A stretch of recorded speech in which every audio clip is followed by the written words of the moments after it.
If you tolerate Islam, Islam will grow. When Islam grows, it will not tolerate you. It is as simple as that. ഇസ്ലാമിനെതിരെയുള്ള ജെന്യുവനായിട്ടുള്ള അല്ലെങ്കിൽ കാര്യക്ഷമമായ അല്ലെങ്കിൽ എഫക്റ്റീവായിട്ടുള്ള മാറ്റമുണ്ടാക്കാൻ ശേഷിയുള്ള വിമർശനങ്ങളെ ആദ്യമായി ചെന്ന് തടയുന്നത് ഇവിടുത്തെ എക്സ് മുസ്ലിമാണ്. ഞങ്ങളുടെ ശവത്തിലൂടെ മാത്രമേ നിങ്ങൾക്ക് ഇസ്ലാമിനെ വിമർശിക്കാൻ കഴിയൂ. താഴമൺ കുടുംബം എങ്ങനെയാണോ തന്ത്രിസ്ഥാനത്തേക്ക് വരുന്നത്, അതേപോലെയാണ് ഇസ്ലാമിസ്റ്റ് ആയിട്ടുള്ള ക്രിട്ടിക്കൽ ഉണ്ടാകേണ്ടത് എന്നാണ് അവർ നമ്മളോട് വളരെ സരളമായും ലളിതമായും അതായിട്ട് പറയുന്നു. ആരിഫ് ഹുസൈൻ ലണ്ടനിൽ പോയിട്ട് വന്നു. ആ അവസരം വിനിയോഗിച്ചുകൊണ്ട് ആളുകൾ സംസാരിക്കണം. ആഹാ, അവനവിടെ കിട്ടി, അവൻ ലണ്ടനിൽ പോയി നാണം കെട്ടു. ഇത് ആദ്യം ആരാ ചെയ്തതെന്നുള്ളതാണ് നോക്കുന്നത്. S Muslims. അങ്ങനെ സാധനം ഇല്ലേ? ഉണ്ട്. അങ്ങനെ വ്യാഖ്യാനങ്ങളില്ലേ? ഉണ്ട്. അയാൾക്ക് ആ സമയത്ത് കിട്ടിയില്ലെന്ന് പറഞ്ഞാൽ ഓക്കെ, അത് അയാളുടെ ആ സമയത്ത് ഒരു വണ്ടി മിസ്സായി പോയി, അടുത്ത വണ്ടിക്ക് പോകുന്നു. അല്ല, അതങ്ങ് ആഘോഷിക്കണം. ഇവൻ ഇനി എന്തിനാണ് ജീവിക്കുന്നത്? മലയാളികൾക്ക് തന്നെ നാണക്കേടായി പോയിരിക്കുന്നു. സർവ്വ മെഡിറ്ററേനിയൻ തീരത്തുള്ളവർക്കും നാണക്കേടായിരിക്കുന്നു. ഈ ഇസ്ലാമിന്റെ മുന്നിൽ ഇവരൊരു നല്ല പിള്ളയാകും. നോക്കൂ, നിങ്ങളുടെ കൂടെ ഉണ്ട്, എല്ലാ ബാക്കി കാര്യങ്ങളിലെല്ലാം നിങ്ങളുടെ കൂടെ ഉണ്ട്. പക്ഷെ ലവനെ നോക്കൂ, ലവൻ വളരെ മോശം. അവർ ഹജ്ജിന് പോവില്ല, സക്കാത്ത് കൊടുക്കില്ല, അത് ചെയ്യില്ല, ഇത് ചെയ്യില്ല, പാരായണമില്ല, പിള്ളേരെ മദ്രസയിൽ വിടുന്നില്ല. എല്ലാം ഇങ്ങനെ എല്ലാ ഫയലുകളും കൊഴിഞ്ഞു പോകുമ്പോഴും ചില ഫയലുകൾ ഈ പറയുന്ന ഫയൽസ് ഒന്നും പോകുന്നില്ല. ഇത് പോകാത്തത് കൊണ്ടാണ് ഇസ്ലാമിന് വേണ്ടി എന്തെങ്കിലും വരുന്ന എല്ലാ പൊളിറ്റിക്കൽ നരേറ്റീവിൻ്റെയും മുന്നിൽ ഈ എക്സ് മുസ്ലിംസ് എന്ന് പറയുന്ന ടീമുകൾ ചാടുകയാണ്. ആരിഫ്, അസ്കർ, അയ്യൂബ്. എന്താണ് സംഭവിച്ചത്? ഇത് ഒരു ചെറിയൊരു ഒരു സാമ്പിൾ മാത്രമാണ്.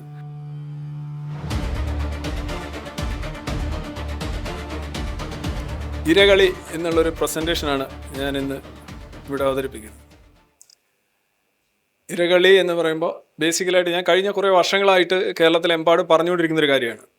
അതായത് വിക്ടിം കാർഡ്. ഇരയാകുമ്പോൾ ഉള്ള ഒരു സൗകര്യമുണ്ട്.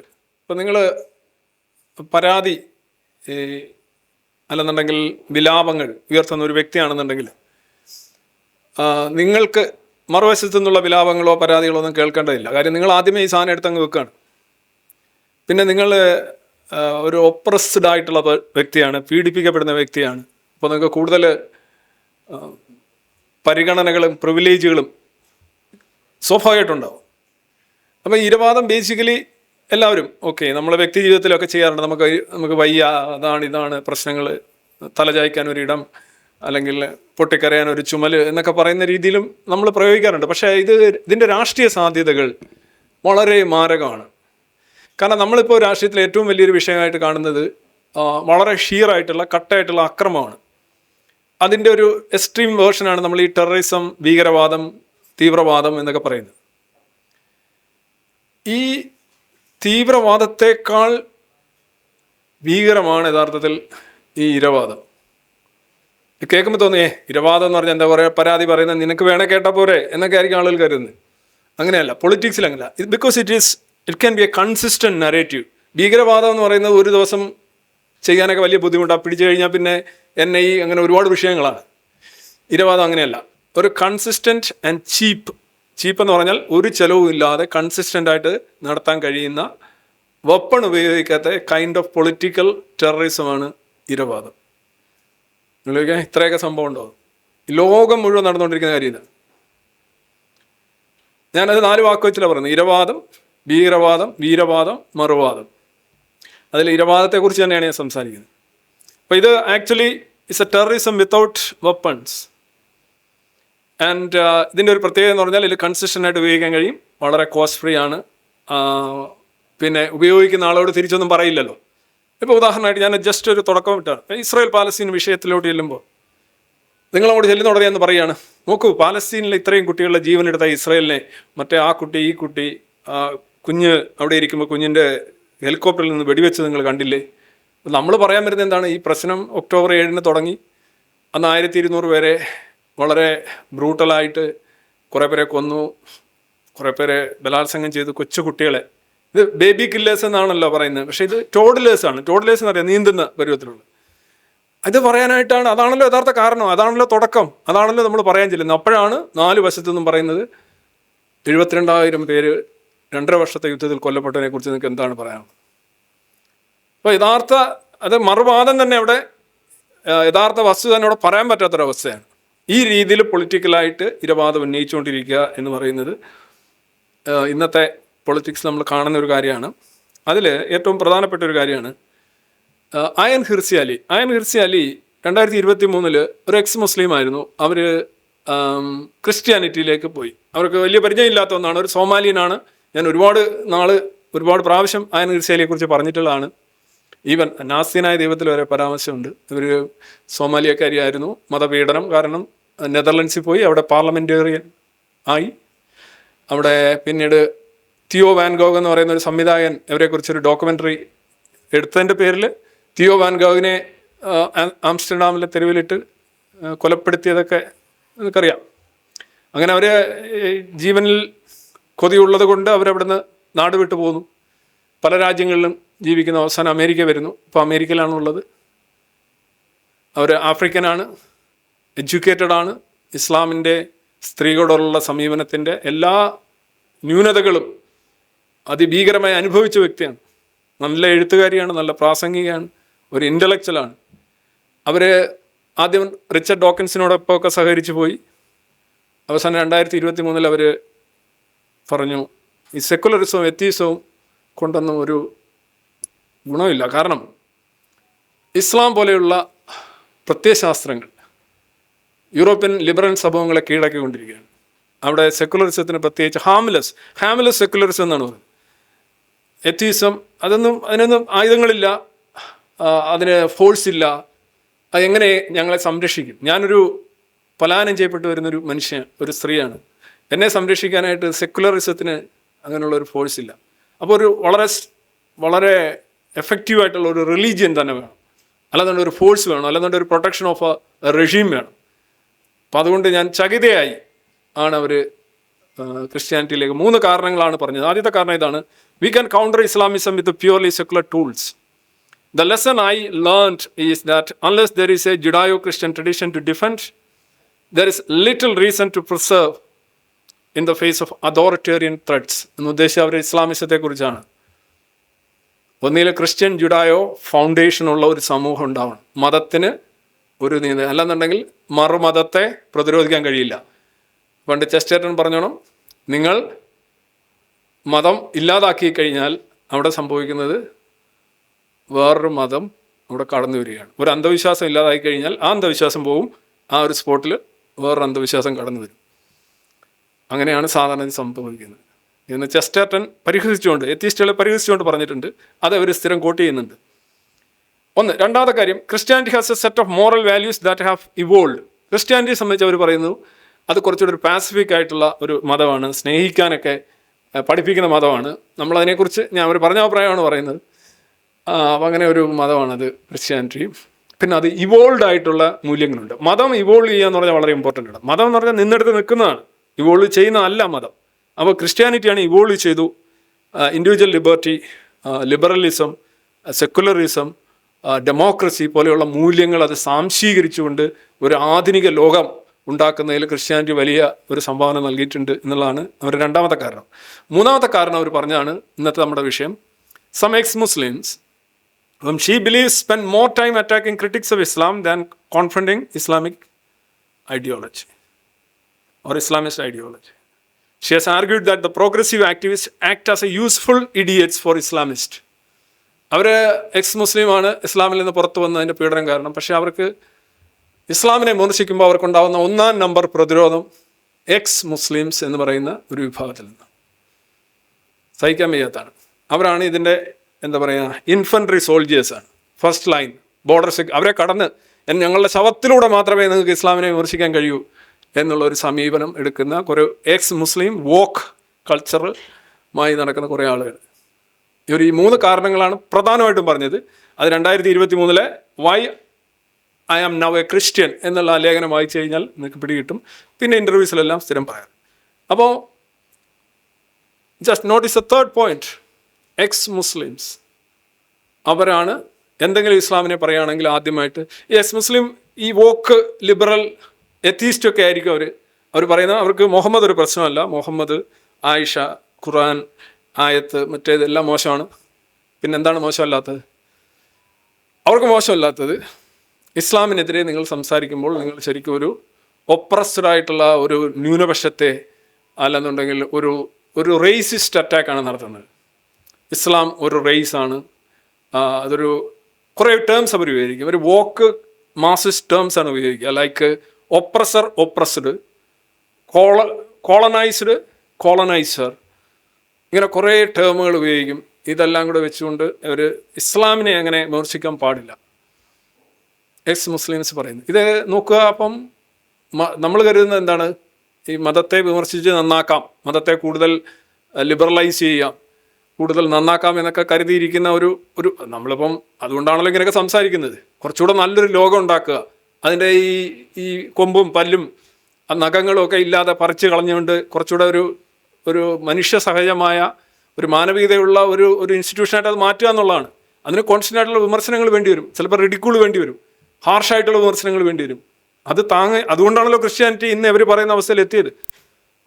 പക്ഷേ ഇത് അപ്പോൾ എക്സ് മുസ്ലിംസ് ഇസ്ലാം വിമർശനത്തെ തകർക്കാൻ ശ്രമിക്കുന്നു എന്നുള്ളത് ലോകമെമ്പാടുമുള്ളൊരു ആർഗ്യുമെൻ്റാണ്. അതാണ് ഞാൻ ആയൻ ഹുസൈലിയുടെ കാര്യം പറഞ്ഞത്. ചിലർ വിചാരിക്കുന്നത് കേരളത്തിൽ മാത്രമാണ്. അല്ല, ഞാനിത് പറയാൻ കാര്യം, ഈ നരേറ്റീവ് വീരവാദം പറയുമ്പോൾ നിങ്ങൾ സ്ലേവറി എന്ന് പറയുമ്പോൾ നമ്മളെപ്പോഴും അമേരിക്കയെക്കുറിച്ചാണ് ഓർക്കുന്നത്. അമേരിക്കയിലെ കറുത്തവർക്കക്കാരെ മുഴുവൻ ഈ ചാറ്റൽ സ്ലേവറി ഉൾപ്പെടെയുള്ള അങ്കിൾ ടോംസ് ക്യാബിൻ എന്ന് പറയുന്ന പുസ്തകത്തെക്കുറിച്ച് നമ്മൾ പറയും. ഞാനൊരിക്കലും ഒരു MA ചരിത്രം പാസ്സായ എൻ്റെ ഒരു സഹ അധ്യാപകനോട് ഞാനൊരിക്കൽ ചോദിക്കുകയുണ്ടായി, ഈ സ്ലേവറി എന്ന് പറയുന്നത് അത് അമേരിക്കക്കാർക്ക് ഒറ്റ പ്രശ്നമുള്ളത് സ്ലേവറിയാണ്. കറുത്തവർക്കക്കാർക്കെതിരെയുള്ള അടിച്ചമർത്തലും അടിമത്വവും ഇതാണ് അവിടുത്തെ പ്രധാന പ്രശ്നം. 1863 Abraham Lincoln emancipation of slavery സംബന്ധിച്ചുള്ള പ്രൊക്ലമേഷൻ നടത്തുന്നത്. 65 ആയപ്പോഴത്തേക്ക് അവിടെ അബോളിഷൻ പൂർണ്ണമായി അമേരിക്കയിൽ. അതിന് മുന്നേ തന്നെ ബ്രിട്ടനിലും ഫ്രാൻസിലും ഒക്കെ സ്ലേവറി ഔദ്യോഗികമായിട്ട് അബോളിഷ് ചെയ്തിരുന്നു. അമേരിക്കയിൽ നിലനിന്ന അമേരിക്ക എന്ന് പറയുന്നത് ഇന്നത്തെ യുണൈറ്റഡ് സ്റ്റേറ്റ്സ് എന്ന് പറയുന്ന ആ ഭാഗത്ത് നിലനിന്ന സ്ലേവറി ഏതാണ്ട് 248 വർഷമാണ്. 248 years. ഏതാണ്ട് 12.5 മില്യൺ ആൾക്കാരാണ് ആഫ്രിക്കയിൽ നിന്ന് ഈ തെക്കേ അമേരിക്ക, വടക്കേ അമേരിക്ക കോണ്ടിനെന്റിലേക്ക് പോയത്. അറ്റ്ലാന്റിക് ക്രോസ് ചെയ്ത് പോയത്. ട്രാൻസ് അറ്റ്ലാന്റിക് സ്ലേവറി എന്ന് പറയും. 12.5 മില്യൺ വെച്ചാൽ ഒരു 1.25 കോടി. അതിൽ കുറേ ഒരു 10-15 ലക്ഷം ആളുകൾ കടലിൽ തന്നെ മരിച്ചു. കടലിലെ യാതനകൾ അട്ടിയായിട്ട് കൊണ്ടുപോയി. ഈ കഥകളും ക്രൂരതകളും എല്ലാം നമുക്കറിയാം. നമ്മൾ ലോകം മുഴുവൻ പരിതപിക്കുന്നതാണ്. ഈവൻ അമേരിക്കൻകാരും അതിനെക്കുറിച്ച് വലിയ തോതിൽ അവർക്ക് ദേ are very much ashamed of that. അപ്പം അങ്ങനെ ഒരു സമൂഹമല്ല അവിടെ ഉള്ളത്. ഇവിടെ മാറ്റങ്ങളുണ്ടായി, അബോളിഷനിസ്റ്റ് ആയിട്ടുള്ള മൂവ്മെൻറ്റ്സ് ഉണ്ടായി. അപ്പം സ്ലേവറി എന്ന് പറയുമ്പോൾ നമ്മൾ ആക്ച്വലി അമേരിക്ക ആണ് ഉദ്ദേശിക്കുന്നത്, കറുത്തവർക്കക്കാർക്കെതിരെയുള്ളൂ, അല്ലേ? പക്ഷേ ഇതിനേക്കാൾ വലിയൊരു സ്ലേവറി നിലനിന്നിരുന്നു. അതാണ് വൈറ്റ് സ്ലേവറി. അപ്പം ഞാൻ ചോദിച്ചു വൈറ്റ് സ്ലേവറിയെ കുറിച്ച് എന്ത് പറയുന്നു ചോദിച്ചു. White slavery, what you mean with that? ഞാൻ പറഞ്ഞ് യൂറോപ്പിൽ നിന്നുള്ള വെള്ളക്കാരായിട്ടുള്ള സ്ത്രീകളെയും പുരുഷന്മാരെയും അടിമകളായിട്ട് പിടിച്ചുകൊണ്ട് വന്ന് ആഫ്രിക്കയിലും അറബ് ലോകത്തും സ്ലേവുകളായിട്ട് വെച്ചുകൊണ്ടിരുന്നു. അപ്പോൾ അങ്ങനെ സംഭവിച്ചോ? ഒരു സാധാരണക്കാരനല്ല ഞാൻ പറഞ്ഞത്. അപ്പോൾ ഒന്നാലോചിച്ചു, അത് 7-ാം നൂറ്റാണ്ടിൽ തുടങ്ങിയതാണ്. 7-ാം നൂറ്റാണ്ടിൽ തുടങ്ങി 20-ാം നൂറ്റാണ്ടിലാണ് ആ സ്ലേവറി ഇല്ലാതാവുന്നത്. സൗദി അറേബ്യയിൽ ഔദ്യോഗികമായിട്ട് സ്ലേവറി റദ്ദാക്കുന്നത് 1962 നിങ്ങളാരും ജനിക്കുന്നതിന് തൊട്ട് മുന്നേ 1962. മൗറിറ്റാനിയ എന്ന് പറയുന്ന അറ്റ്ലാന്റിക് കോസ്റ്റിലുള്ള ഒരു ആഫ്രിക്കൻ രാജ്യമുണ്ട്, ഇപ്പോഴും ഉണ്ട്. 99% മുസ്ലിങ്ങളാണ് അവിടെ സ്ലേവറി ഔദ്യോഗികമായിട്ട് അബോളിഷ് ചെയ്തത് 1981. നിങ്ങൾ SSLC പാസ്സായ വർഷം. പക്ഷെ ഇപ്പോഴും അവിടെ സ്ലേവറി ഉണ്ട്. അപ്പം 12-13 നൂറ്റാണ്ട് നീണ്ടു നിന്ന സ്ലേവറി എന്ന് പറഞ്ഞു കഴിഞ്ഞാൽ പ്രധാനമായിട്ടും ഈ അറബ് ആഫ്രിക്കൻ റീജിയനിലുള്ള പ്രമാണിമാരുടെ എല്ലാം അന്തഃപുരങ്ങളിലെ എന്താ പറയുന്നത്, കൺക്യുബൈൻസ്, വെപ്പാട്ടികളായിട്ട് പിടിച്ചുകൊണ്ട് വന്നിരുന്നത് അവർക്ക് വലിയൊരു വൈറ്റ് വുമനോട് വലിയൊരു താല്പര്യമായിരുന്നു എന്നാണ് പറയുന്നത്. ഈ ഇസ്ലാമിസ്റ്റ് എംപയേഴ്സ് വന്നു കഴിഞ്ഞാൽ സ്പെയിൻ ഉൾപ്പെടെയുള്ള സ്ഥലങ്ങളിൽ നടത്തുന്ന പടയോട്ടങ്ങളിൽ പിടികൂടുന്നത് മുഴുവൻ ആണുങ്ങളെയും പെണ്ണുങ്ങളെയും. ആണുങ്ങളെ പല കാര്യങ്ങൾക്ക് ഉപയോഗിക്കും. പിന്നെ അതിനകത്തുള്ള ക്രൂരതകൾ സമാനതകളില്ലാത്ത കാസ്ട്രേഷൻ, യൂനക്സ് എന്ന രീതിയിൽ, അതായത് വരിയുടച്ച പുരുഷന്മാരെ തൊഴിലാളികളായിട്ട് ഉപയോഗിക്കുന്നത്. ആ സിസ്റ്റമൊക്കെ അറബ് ലോകത്തുണ്ടായിരുന്നു. ഇത് 48 വർഷത്തെ ഹീനമായ അമേരിക്കൻ സ്ലേവറിയെ കുറിച്ച് നമ്മൾ പറയുന്നു, പഠിപ്പിക്കുന്നു, അറിയുന്നു. പക്ഷേ ഈ 13 നൂറ്റാണ്ട് നീണ്ടു നിന്ന, അല്ലെ 12 നൂറ്റാണ്ട് നീണ്ടു നിൽക്കുകയും 1981 അവസാനത്തെ രാജ്യം ഔദ്യോഗികമായിട്ട് ഇല്ലാതാക്കുകയും ചെയ്ത സ്ലേവറിയെ കുറിച്ച്, ദ അതർ സ്ലേവറി നിങ്ങൾക്ക് അറിയാമോ എന്നൊരു ചോദ്യം ചോദിക്കുമ്പോൾ പലർക്കും അങ്ങനെയുണ്ടോ? ഇതിൽ ഒരു കണക്കുമില്ല. അതാണ് രസം. ഇതിന് കണക്കൊന്നുമില്ല. കൂടുതൽ വർഷം നീണ്ടുന്നത് മാത്രമല്ല, ചിലർ പറയുന്നുണ്ട് കൂടുതൽ ആളുകൾ സ്ലേവറിക്ക് വിധേയമായതും ഈ വൈറ്റ് സ്ലേവറിയാണെന്നാണ് പറയുന്നത്. പക്ഷെ അതിനകത്തൊരു 1.25 മില്യൻ്റെ കണക്ക് മാത്രമേ ഉള്ളൂ. അതൊരൊറ്റ സ്ലേവറിയാണ്. ഒരു കോസ്റ്റിൽ വന്നടിഞ്ഞ വൈറ്റ് സ്ലേവ്സിൻ്റെ കണക്കാണ് ഈ 12.5 ലക്ഷം എന്ന് പറയുന്നത്.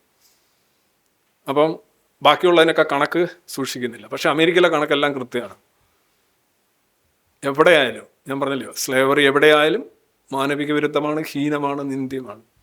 പക്ഷെ നമ്മൾ ഒന്ന് മാത്രമേ അറിയുന്നുള്ളെങ്കിൽ നമ്മൾ ജീവിച്ചിരിക്കുന്ന ഒരു ബബിള് ആരൊക്കെയോ കൃത്രിമമായിട്ട് ക്രിയേറ്റ് ചെയ്യുന്നതാണ് എന്ന് മനസ്സിലാക്കണം. അമേരിക്കയാണ് ഇമ്പീരിയലിസ്റ്റ്, അമേരിക്കയാണ് റേസിസ്റ്റ്, അമേരിക്കയാണ് ഡാഷ്, അമേരിക്കയാണ് ഡാഷ്. ഓക്കെ, അമേരിക്ക ഇതെല്ലാം ആണ്. I am not an ambassador of America. America ഇതെല്ലാം ആണ്. ബട്ട് 248 വർഷവും 1300 വർഷം എന്നുള്ള വ്യത്യാസം.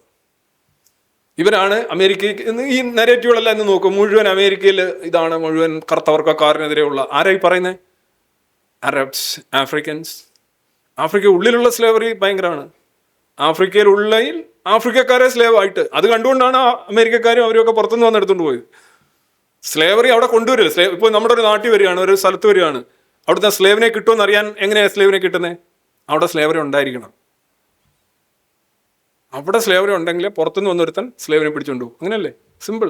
അല്ലാതെ സ്ലേവറി ഇല്ലാത്ത രാജ്യം ഞങ്ങൾക്ക് കുറച്ച് സ്ലേവ്സിനെ വേണം. അതെന്താ എന്ന് അവർ ചോദിക്കില്ല. എന്തേ ഈ സ്ലേവ്സ് എന്ന് അവർ ചോദിക്കില്ലേ? ഇത് ഞാൻ എല്ലാം വിക്കിപീഡിയയിൽ നിന്ന് മാത്രമാണ് എടുത്തിരിക്കുന്നത്. കാരണം വിക്കിപീഡിയ എന്ന് പറഞ്ഞാൽ ഇന്ന് മുഴുവൻ കൺട്രോൾ ബൈ ഇസ്ലാമിസ്റ്റാണ്. അപ്പോൾ അതിനകത്ത് ഓരോ വാക്കും വരികളും എല്ലാം അവരിങ്ങനെ എഡിറ്റ് ചെയ്ത് വെച്ചിട്ടുണ്ട്. ഒരു വൈറ്റ് സ്ലേവും ഒരു സുൽത്താനുമാണിത്.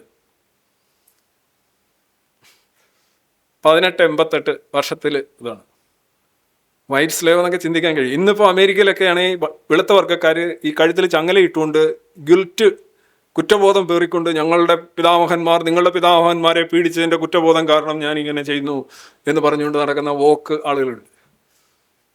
അങ്ങനെയാണെങ്കിൽ അറേബ്യക്കാരൊക്കെ എത്ര ചങ്ങല ഇടേണ്ടി വരും.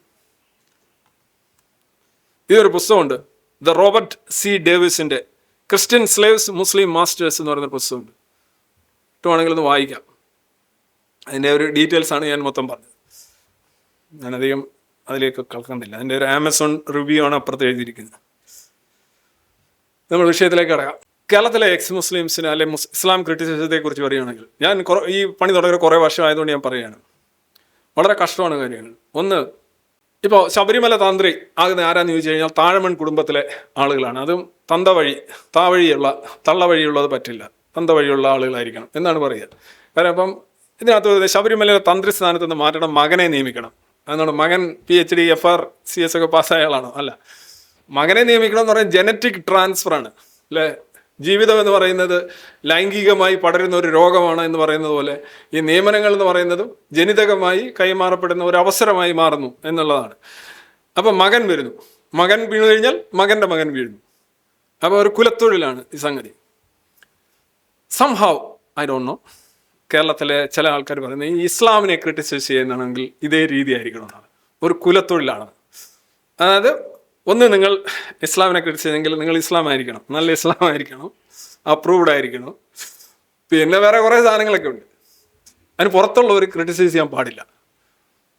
അങ്ങനെ നിയമം കൊണ്ടുവരുന്ന ആരാണ്? ഇസ്ലാമിസ്റ്റുകളാണോ? അല്ല, അവർക്ക് അങ്ങനെയൊന്നുമില്ല. അവർ വാരിത്തേച്ച് അടിക്കുകയാണ്, അവർക്ക് പ്രശ്നമൊന്നുമില്ല. ഇങ്ങനെ നിയമം കൊണ്ടുവരുന്നത് നമ്മുടെ കേരളത്തിലെ തന്നെ കുറേ സോക്കോൾഡ് യുക്തിവാദികൾ, എക്സ് മുസ്ലിംസ്, നിങ്ങൾ അങ്ങോട്ട് എന്ന് വേറെ തിരിച്ചില്ല, ബാക്കിയെല്ലാം ഓപ്പണാണ്. ഇസ്ലാമിനെ വിമർശിക്കണമെങ്കിൽ ഈ ഒരു നിയമം, താഴമൺ കുടുംബം എങ്ങനെയാണോ തന്ത്രിസ്ഥാനത്തേക്ക് വരുന്നത് അതേപോലെയാണ് ഇസ്ലാമിസ്റ്റ് ആയിട്ടുള്ള ക്രിട്ടിക്കൽ ഉണ്ടാകേണ്ടത് എന്നാണ് അവർ നമ്മളോട് വളരെ സരളമായും ലളിതമായും അതായിട്ട് പറയുന്നു. മനസ്സിലായല്ലേ? അതിൻ്റെ ഞാൻ അപ്പുറത്ത് വെച്ചിരിക്കുന്ന ഒരു പടം എന്തിനാണ് നിങ്ങൾക്ക് ഇപ്പോൾ തോന്നുന്നത്? എടേ ഇവൻ എന്തിനാണ് ഇതവിടെ വെച്ചിരിക്കുന്നത്? മുസ്ലിം കിഡ്നി ആവശ്യമുണ്ട് എന്ന് പണ്ടൊരു പരസ്യം ഉണ്ടായിരുന്നു, അതിൻ്റെ ഒരു ഓർമ്മയ്ക്കായിട്ട് ഞാൻ വെച്ചിരിക്കുക. ഇസ്ലാമിനെ വിമർശിക്കണമെങ്കിൽ ഇസ്ലാം ആവണം, മുസ്ലിമിന് കിഡ്നി വേണമെങ്കിൽ മുസ്ലിം കിഡ്നി. മാധ്യമം പത്രത്തിൽ വന്നതാണ്.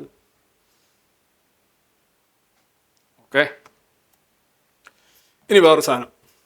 കേരളത്തിലെ എക്സ് മുസ്ലിം ഇപ്പോൾ ആരിഫ് ഹുസൈൻ ലണ്ടനിൽ പോയിട്ട് വന്നു. അവിടെ പോയിട്ട് വന്നപ്പോൾ എന്തോ ഒരു പബ്ലിക് സ്ക്വയറിൽ അവിടെ ഭയങ്കരമായിട്ട് ഡിബേറ്റുകളൊക്കെ നടക്കാനുണ്ട്. ഡിബേറ്റ് എന്ന് പറഞ്ഞാൽ ബഹളവും ഭീഷണിയും, ചിലപ്പോൾ പള്ളക്ക് കത്തിവരെ കയറ്റും, അങ്ങനെയൊക്കെയുള്ള പ്രശ്നങ്ങളും അക്രമങ്ങളൊക്കെ നടക്കുന്ന സ്ഥലമാണ്. അവിടെ പോയി ഇസ്ലാമിൽ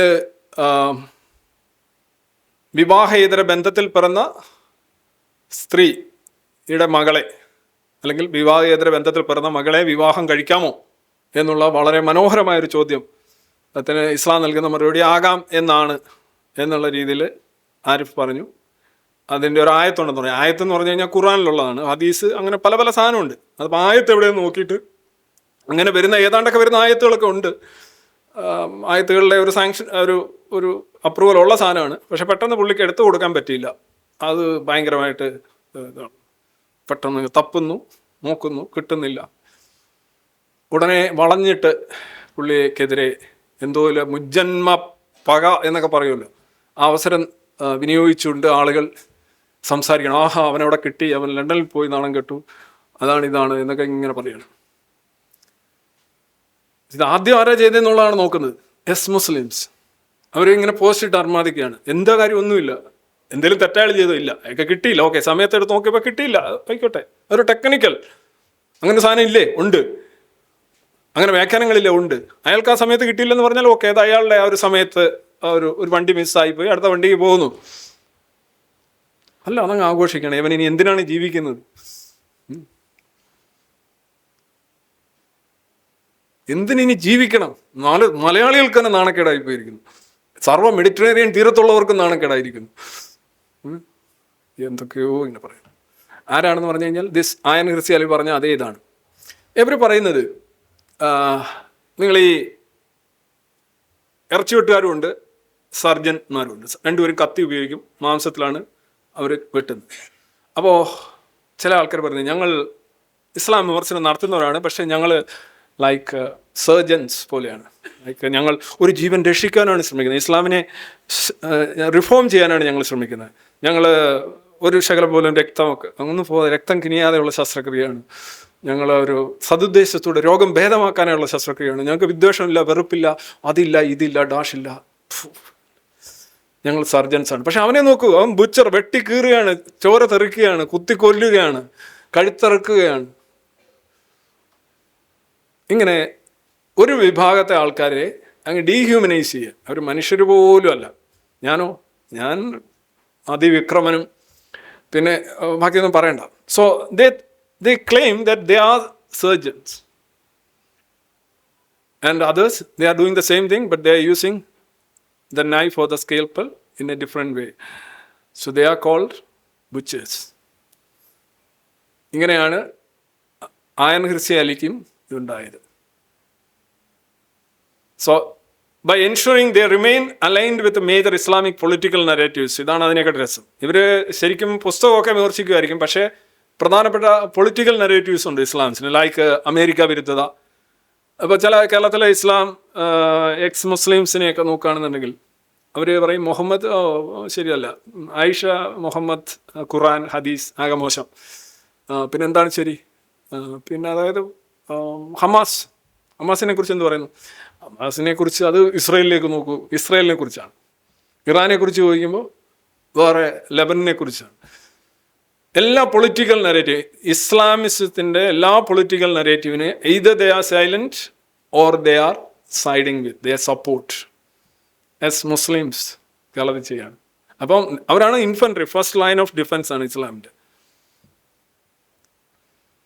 and by throwing other critics to wolves, they virtue signals to Islamists seeking kids glove treatment for themselves while inciting partial hostility towards others. ഇവരിതെന്തിനാ ചെയ്യുന്നതെന്ന് പറഞ്ഞു കഴിഞ്ഞാൽ ഇസ്ലാമിസ്റ്റുകൾ ആക്രമിക്കുക. നോക്കുക, അങ്ങനെ എക്സ് മുസ്ലിമിൻ്റെ ജീവിതം ഇവിടെ നല്ല എവിടെയായാലും, പ്രത്യേകിച്ച് കേരളത്തിൽ ഭയങ്കര ബുദ്ധിമുട്ടാണ്. പല രീതിയിലുള്ള ഒറ്റപ്പെടുത്തലുകളും കുറ്റപ്പെടുത്തലുകളും ശിക്ഷകളൊക്കെ ഉണ്ടാവും. ഇത് വളരെ കൂടുതലാണ്. പിന്നെ വിമർശനം നടത്തുകയാണെന്നുണ്ടെങ്കിൽ നിങ്ങളുടെ മെസ്സേജ് ബോക്സ് ഇങ്ങനെ പൊട്ടിത്തെറിച്ചുകൊണ്ടിരിക്കും ഓരോ സമയം ക്ലിങ് ക്ലിങ് ക്ലിങ് ക്ലിങ് എന്ന്. വെറുപ്പിൻ്റെ അനുസ്യൂതമായ പ്രവാഹമായിരിക്കും നിങ്ങളുടെ ബോക്സുകളിൽ. എന്താടാ പ്രതികരിക്കാത്തത്, ഇങ്ങനെയാണോടാ പ്രതികരിക്കുന്നത്? പിന്നെ നിങ്ങളെക്കുറിച്ച് വീഡിയോകളാവും, നിങ്ങളെക്കുറിച്ച് ഇതാകും അതാകും. ട്രോൾ എന്നുള്ള പേരിൽ, ട്രോൾ എന്നൊക്കെ പറഞ്ഞാൽ വളരെ സാഹിത്യപരമായ മൂല്യമുള്ളതാണ്. ഇപ്പോൾ കേരളത്തിൽ കൂടുതലും അത് വ്യക്തിവിദ്വേഷം തീർക്കാനും അതോടൊപ്പം തന്നെ ഈ മതം പരമായിട്ടുള്ള ഹെയ്റ്റഡ് സ്പ്രെഡ് ചെയ്യാനായിട്ടാണ് ഉപയോഗിക്കുന്നത്. ഓക്കെ, എനിവേ, ഇവർ ചെയ്യുന്നതെന്ന് പറഞ്ഞു കഴിഞ്ഞാൽ ഈ ഇസ്ലാമിൻ്റെ മുന്നിൽ ഇവരൊരു നല്ല പിള്ളയാകുക. ഞങ്ങളെ അങ്ങനെ ഞങ്ങൾ നോക്കൂ, നിങ്ങളുടെ കൂടെ ഉണ്ട്, എല്ലാ ബാക്കി കാര്യങ്ങളിലെല്ലാം നിങ്ങളുടെ കൂടെ ഉണ്ട്. പക്ഷെ ലവനെ നോക്കൂ, ലവൻ വളരെ മോശം, അവൻ ഇങ്ങനെ ഒന്നും നോക്കുന്നില്ല. അതുകൊണ്ട് നമുക്കൊരു സ്പെഷ്യൽ ട്രീറ്റ്മെൻറ്റ് നമ്മളോട് അത്രയും. പക്ഷേ ഇവൻ, അതായത് ഞാൻ പറഞ്ഞല്ലോ, ഈ ബ്രെഡിൻ്റെ വെച്ച് ഇതുണ്ടാക്കുന്നത് സ്വീറ്റായാലും മീറ്റായാലും നടുക്കിരിക്കണമെങ്കിൽ 2 സ്ലൈസ് ഉണ്ടാവണം, അല്ലെങ്കിൽ സ്വീറ്റും മീറ്റും വെക്കാൻ പറ്റും. ഇപ്പോൾ ഇവർ ആഗ്രഹിക്കുന്നത് അവർക്ക് സ്വീറ്റോ മീറ്റോ ആകണമെന്നാണ്.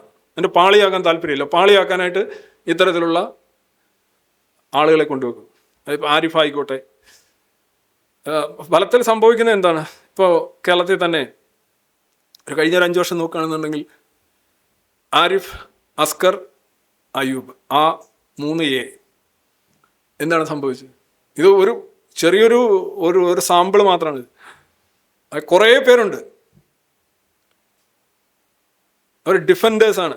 ഇവർക്ക് 3 പേർക്കും, ഇപ്പം 2 പേർക്കും പറ്റിയില്ല. ഒരാൾ ഇസ്ലാമിലേക്ക് തന്നെ തിരിച്ചു പോയി, വേറൊരാൾ അല്ലാതെ തന്നെ പോയി. ആരിഫിൻ്റെ കാര്യത്തിലും വൻതോതിലുള്ള ഭീഷണികൾ നേരിട്ടുകൊണ്ടിരിക്കുകയാണ്. അതായത് പരസ്യമായിട്ട് പരിപാടി നടത്താൻ തന്നെ ബുദ്ധിമുട്ടുന്ന അവസ്ഥയിലാണ്. പോലീസ് തന്നെയാണ് പറയുന്നത്, നിങ്ങളിങ്ങനെ ചെയ്യരുത്, നിങ്ങൾ പോകുന്നിടത്ത് ഇന്ന പ്രശ്നങ്ങളുണ്ട്. നമുക്കെപ്പോഴും ഈ സംരക്ഷണം ഒരുക്കാൻ കഴിയില്ല എന്നുള്ളത് അവരിങ്ങോട്ട് പറയാണ്. അപ്പോൾ നമ്മൾ വിചാരിക്കും എല്ലാം ശരിയാണ്, ഒരു കുഴപ്പമില്ല, നല്ല സമൂഹത്തിലാണ് നമ്മൾ ജീവിക്കുന്നത്. അങ്ങനെയല്ല, അങ്ങനെ സമൂഹത്തിലല്ല നമ്മൾ ജീവിക്കുന്നത്. അതിനാണ് ഇങ്ങനെ ഈ ഇട്ടുകൊടുക്കുകയാണ് അവരെ. ഈ പറയുന്ന എക്സ് മുസ്ലിംസ് തന്നെ ചെയ്യുന്നത്, ഇവൻ ആണ് പ്രശ്നം, നിങ്ങളവനെ കൈകാര്യം ചെയ്യണം എന്നുള്ള രീതിയിൽ ഈ ഡോഗ് വിസ്ലിംഗ് വിളിച്ച് കാണിച്ചു കൊടുക്കുകയാണ്, ഇൻസൈറ്റ് ചെയ്ത് കൊടുക്കുകയാണ്, മൂപ്പിച്ചു കൊടുക്കുകയാണ്, എരിവ് കയറ്റി കൊടുക്കുകയാണ്. അതിന് കാരണം എന്താണ്? തങ്ങൾക്ക് കുറച്ചുകൂടെ ഒരു കിഡ്സ് ഗ്ലൗ വെച്ചുള്ള ഒരു ഇത് കിട്ടണം എന്ന് ആഗ്രഹിച്ചുകൊണ്ടായിരിക്കും അവർ. പക്ഷേ ഇവരുള്ളിടത്ത് പറഞ്ഞോണോ, ഇത്തരത്തിൽ വളരെ ജെന്യൂനായിട്ട് ക്രിറ്റിസിസം നടത്തുന്നവരുള്ളത് കൊണ്ട് മാത്രമാണ് ഇവർക്ക് എന്തെങ്കിലും സ്പെഷ്യലായിട്ട് കിട്ടുന്നതെന്ന് അവർ മനസ്സിലാക്കുന്നില്ല. കാരണം ഇസ്ലാമിസ്റ്റുകളുടെ മുന്നിൽ എക്സ് മുസ്ലിം ഏത് ഷെയ്ഡിൽപ്പെട്ടതാണേലും അവരെ സംബന്ധിച്ച് ഒന്ന് തന്നെയാണ് ബേസിക്കൽ. അവർ ഓരോരോ സൗകര്യത്തിന് ഓരോരുത്തരെ ഓരോരോ സമയത്ത് ഉപയോഗിക്കുമെന്ന് മാത്രം. എന്തുകൊണ്ടാണ് ഇത് എന്ന് ചോദിക്കും. ഓരോരുത്തരും മതം വിട്ടിട്ടും ഇങ്ങനെ പോകുന്നു. എന്തുകൊണ്ടാണ്? 3-4 കാരണങ്ങൾ വ്യക്തമായിട്ടുണ്ട്. ഒന്ന്, എക്സ് ഓർ വൈ, ഉമ്മ പൊന്നുമ്മ. ഉമ്മ എന്ന് പറഞ്ഞു കഴിഞ്ഞാൽ അറിയാമല്ലോ, brotherhood, Muslim brotherhood. We are a one community. അതിൻ്റെ ഒരു ഹദീസുണ്ട്. മുഹമ്മദ് പറയാണ്, help your brother whether he is an oppressor or he is an oppressed. നിങ്ങളുടെ ബ്രദേഴ്സിനെ സഹായിക്കുക, നിങ്ങളുടെ മതത്തിൽപ്പെട്ടവർ, അതാണ് ബ്രദർഹുഡ്. അവൻ ഒപ്രസർ ആയിക്കോട്ടെ, അവൻ പീഡകനായിക്കോട്ടെ, പീഡിപ്പിക്കപ്പെടുന്നവനായിക്കോട്ടെ, അവനെ സഹായിക്കുക. അപ്പോൾ അന്ന് ഇച്ചിരി മൂളയുള്ള ഒരു സഹാബി ചോദിച്ചു, companion asked, O messenger of അല്ലാ, it is right to help him if he is oppress, but how should we help him if he is the oppressor? Okay, പീഡിപ്പിക്കപ്പെടുന്നവനാണെങ്കിൽ അവനെ സഹായിക്കുന്നത് ഓക്കെയാണ്, ശരിയാണ്, അടി കൊള്ളുന്നവനാണ്. പക്ഷെ അടിക്കുന്നവനെ എങ്ങനെയാണ് നമ്മൾ സഹായിക്കേണ്ടത്? നിങ്ങൾ അങ്ങനെയാണല്ലോ പറഞ്ഞത്. മുഹമ്മദ് മാത്രം പറഞ്ഞാണ് help your brother whether he is an oppressor or he is an oppressor. അടിക്കുന്നവനാലും അടി കൊടുക്കുന്നതിനാലും നമ്മുടെ ആളെ സംരക്ഷിക്കണമെന്നാണ് മുഹമ്മദ് പച്ചയ്ക്ക് പറഞ്ഞത്. അപ്പോൾ ആ കമ്പാനിയൻ ഇച്ചിലൂടെ അയാൾക്ക് എന്തോ ഒരു ചെറിയൊരു അയാൾ ചോദിച്ചത്, അതെങ്ങനെയാണ് ഈ അടിക്കുന്നവനെ അടി കൊള്ളുന്നവനെ? അപ്പോൾ അദ്ദേഹം പറഞ്ഞു എന്ന് പറയുന്നു, ഇതാണ് വെച്ച്, by restraining him or preventing from committing oppression, that is how you help him. അവനെ ഹെൽപ്പ് ചെയ്യണം. അവൻ ഓപ്പറേഷൻ നടത്തിക്കൊണ്ടിരിക്കുകയാണ്. ഓപ്പറേഷൻ കൂടുതൽ നടത്തി കഴിഞ്ഞാൽ അവൻ തീഹാറിലേക്ക് പോകാൻ സാധ്യതയുണ്ട്. അപ്പോൾ അവനോട് പറയണം, എടാ ഇത് ശരിയല്ല, അവനെ നിയന്ത്രിക്കണം. മനസ്സിലായില്ലേ? ഇപ്പോൾ അടി കൊള്ളുന്നവൻ്റെ അല്ലെ പീഡനത്തിന് വിധേയനാകുന്നവൻ്റെ വെൽബീയിങ്ങിനെ കുറിച്ചല്ല പറയുന്നത്. നമ്മുടെ ട്രൈബിൽ പെട്ടതായതുകൊണ്ട് ഈ ഒപ്രസറെ എങ്ങനെ സംരക്ഷിക്കാം എന്നുള്ളതാണ് പറയുന്നത്. അവനെ റെസ്ട്രെയിൻ ചെയ്യണം. ആക്ച്വലി ഒരു കുറ്റകൃത്യം കാണുകയാണെങ്കിൽ നമ്മൾ എന്ത് ചെയ്യണം? We normally need to report ചെയ്യുക, പോലീസിനെ അറിയിക്കുക, ആരെങ്കിലും അറിയിക്കുക, ഒരു പൗരൻ എന്ന നിലയിൽ. കാരണം അത് അവിടെ നിർത്തുന്നോണ്ടായില്ലല്ലോ, നമ്മൾ രണ്ടുപേരും അടിച്ചു കൂട്ടുകയാണ്. പിടിച്ചു മാറ്റുക എന്ന് പറഞ്ഞാൽ അവിടെ തടയുന്നു. റൈറ്റ്. അവിടെ അത് ആണോ യഥാർത്ഥത്തിൽ നമ്മൾ ധാർമ്മികമായിട്ട് ചെയ്യേണ്ടത്? ഇത് എത്രയും ചെയ്തവന് ഒരു ശിക്ഷ വേണ്ടേ? നമ്മളായി ശിക്ഷിക്കാൻ പറ്റത്തില്ല, നമുക്ക് അതിനുള്ള അധികാരമൊന്നുമില്ല. പക്ഷേ നമ്മളത് റിപ്പോർട്ട് ചെയ്യണ്ടേ? പോലീസിനെ വിളിക്കണ്ടേ? അങ്ങനെയല്ലേ ചെയ്യണ്ടേ? ഇവിടെ യഥാർത്ഥത്തിൽ ഇവനെ രക്ഷിക്കാനായിട്ട് അവനെ തടയാനാണ്. കാര്യം അവൻ കൂടുതൽ ഇങ്ങനെ ബഹളം ഉണ്ടായിക്കൊണ്ടിരുന്നു കഴിഞ്ഞാൽ അവനെ നാട്ടുകാർ തല്ലിയാലോ, അതുകൊണ്ട് നമ്മുടെ ആളാണ് എന്നാണ് ആ പറയുന്നതിൻ്റെ അർത്ഥം. അതാണ് ആ പറയുന്നതിൻ്റെ അർത്ഥം. അപ്പോൾ ഇത് ഞാൻ 2-3 വർഷത്തിന് മുമ്പ് ഇതേ സാധനം ഞാനിങ്ങനെ പറഞ്ഞപ്പോൾ ഒരാൾ പറഞ്ഞു, നിങ്ങളത് ഭയങ്കര ഇതായിട്ടാണ് പറയുന്നത്, അതിനകത്ത് പറയുന്നു നോക്കൂ, റെസ്ട്രെയിനിങ് ചെയ്യണം, അവനെ പ്രിവെൻറ്റ് ചെയ്യണം കമ്മിറ്റിംഗ് ഫ്രം ഒപ്രഷൻ എന്നാണ് അദ്ദേഹം പറഞ്ഞത്. അത് വലിയ കാര്യമാണ്. അപ്പം ഞാൻ ചോദിച്ചു, റെസ്ട്രെയിൻ ചെയ്യാന്ന് പറഞ്ഞാൽ എന്താണ്? അങ്ങനെ ചെയ്യരുതെന്ന് പറയുക, അത് സ്വാഭാവികമായിട്ട് പറയുക. എന്തിനാണ്? അവനെ രക്ഷിക്കാനാണ്. ഇതിനകത്ത് സ്ട്രെസ് എവിടെയാണ്? അവനെ രക്ഷിക്കുക എന്നുള്ളതാണ്. അവനെ പ്രിവെൻറ്റ് ചെയ്യാൻ റെസ്ട്രെയിൻ ചെയ്തുകൊണ്ട് കാര്യമില്ല. അവനെ യഥാർത്ഥത്തിൽ റിപ്പോർട്ട് ചെയ്ത് കൊടുക്കുകയാണ് വേണ്ടത്. അവൻ ശിക്ഷയോടെ. ഇപ്പം ഇവിടെ പറയുന്നത് എങ്ങനെയെങ്കിലും അവനെ രക്ഷിക്കണം, കാരണം അവൻ നമ്മുടെ പാർട്ടിക്കാരനാണ്. ഇതാണ്. ഇനി വേറെ ഒരു സാധനം, ഇതേ കണക്ക് ഒരു പോസിറ്റീവായിട്ട് അവർ പറയുന്ന ഓരോന്നാണ് ഞാൻ എടുക്കുന്നത്. ഖുർആനിൽ തന്നെ പറയുന്നത് 4:135, O you who believe, stand firmly for justice as witness for അള്ളാഹ്, even if it is against yourself or your parents or your relatives, whether one is rich or poor, Allah is more worthy of both. So do not follow your desire lest you deviate. And if you distort your testimony or refuse, and then indeed Allah is fully aware what you do.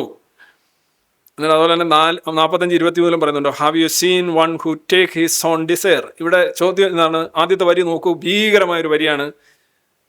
Oh believers, stand firmly for justice as witness for അള്ളാഹ്. നീതിക്ക് വേണ്ടി നിലകൊള്ളുക, അള്ളാഹയുടെ സാക്ഷി എന്ന നിലയിൽ. Even if it is against yourself, അത് നിനക്കെതിരാണെങ്കിലും നീതിക്ക് വേണ്ടി നിലകൊള്ളുക. അടിയട കൈ, ഇതെന്ത് ഭയങ്കര സംഭവമല്ലേ? നിനക്കെതിരാണെങ്കിലും, നിന്റെ പേരൻസിനെതിരാണെങ്കിലും, നിന്റെ ബന്ധുക്കൾക്കെതിരാണെങ്കിലും നീതിക്ക് വേണ്ടി നിലകൊള്ളാനാണ് ഖുർആൻ നമ്മളോട് പറയുന്നത്. ഇങ്ങനെ ഒരു വാക്ക് എവിടെയെങ്കിലും അവതരിച്ചിട്ടുണ്ടോ?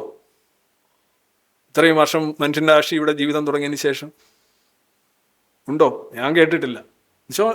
നമുക്കെതിരാണ് പോലും. നമ്മളിപ്പോൾ ഒരു പ്രശ്നം ഉണ്ടാകും, നമ്മുടെ ഭാഗത്താണ്, വണ്ടി ഇടിച്ചു, നമ്മുടെ ഭാഗത്താണ് തെറ്റ്, അന്നേരം നമുക്കെതിരാണെങ്കിലും പറയും എൻ്റെ ഭാഗത്താണ് തെറ്റ്, എന്നെ ശിക്ഷിച്ചോളൂ എന്ന് പറയണമെന്ന് പറയുന്ന ഏക ഗ്രന്ഥം ഖുർആനാണ്.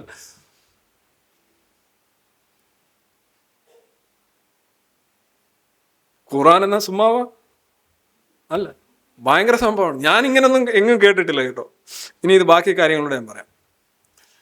Even if it's against yourself or your parents, your relatives, whether one is rich or poor, പണക്കാരനായിക്കോട്ടെ പാവപ്പെട്ടവനായിക്കോട്ടെ, Allah is more worthy of both. അപ്പം ഇതിനകത്തൊരു ചോദ്യം, ഈ ജസ്റ്റിസിന് വേണ്ടി നിലകൊള്ളണം, നീതിക്ക് വേണ്ടി നിലകൊള്ളണമെന്നാണല്ലോ പറഞ്ഞത്, ട്രൂത്തിന് വേണ്ടി നിലകൊള്ളണമെന്നാണല്ലോ പറഞ്ഞത്, എന്തൊക്കെയാണേലും ആരൊക്കെയാണേലും. അപ്പം നോക്കേണ്ടത് ഇസ്ലാം പറയുന്ന ജസ്റ്റിസും ട്രൂത്തും എന്താണ് എന്നുള്ളതാണ് ആദ്യം നോക്കേണ്ടത്.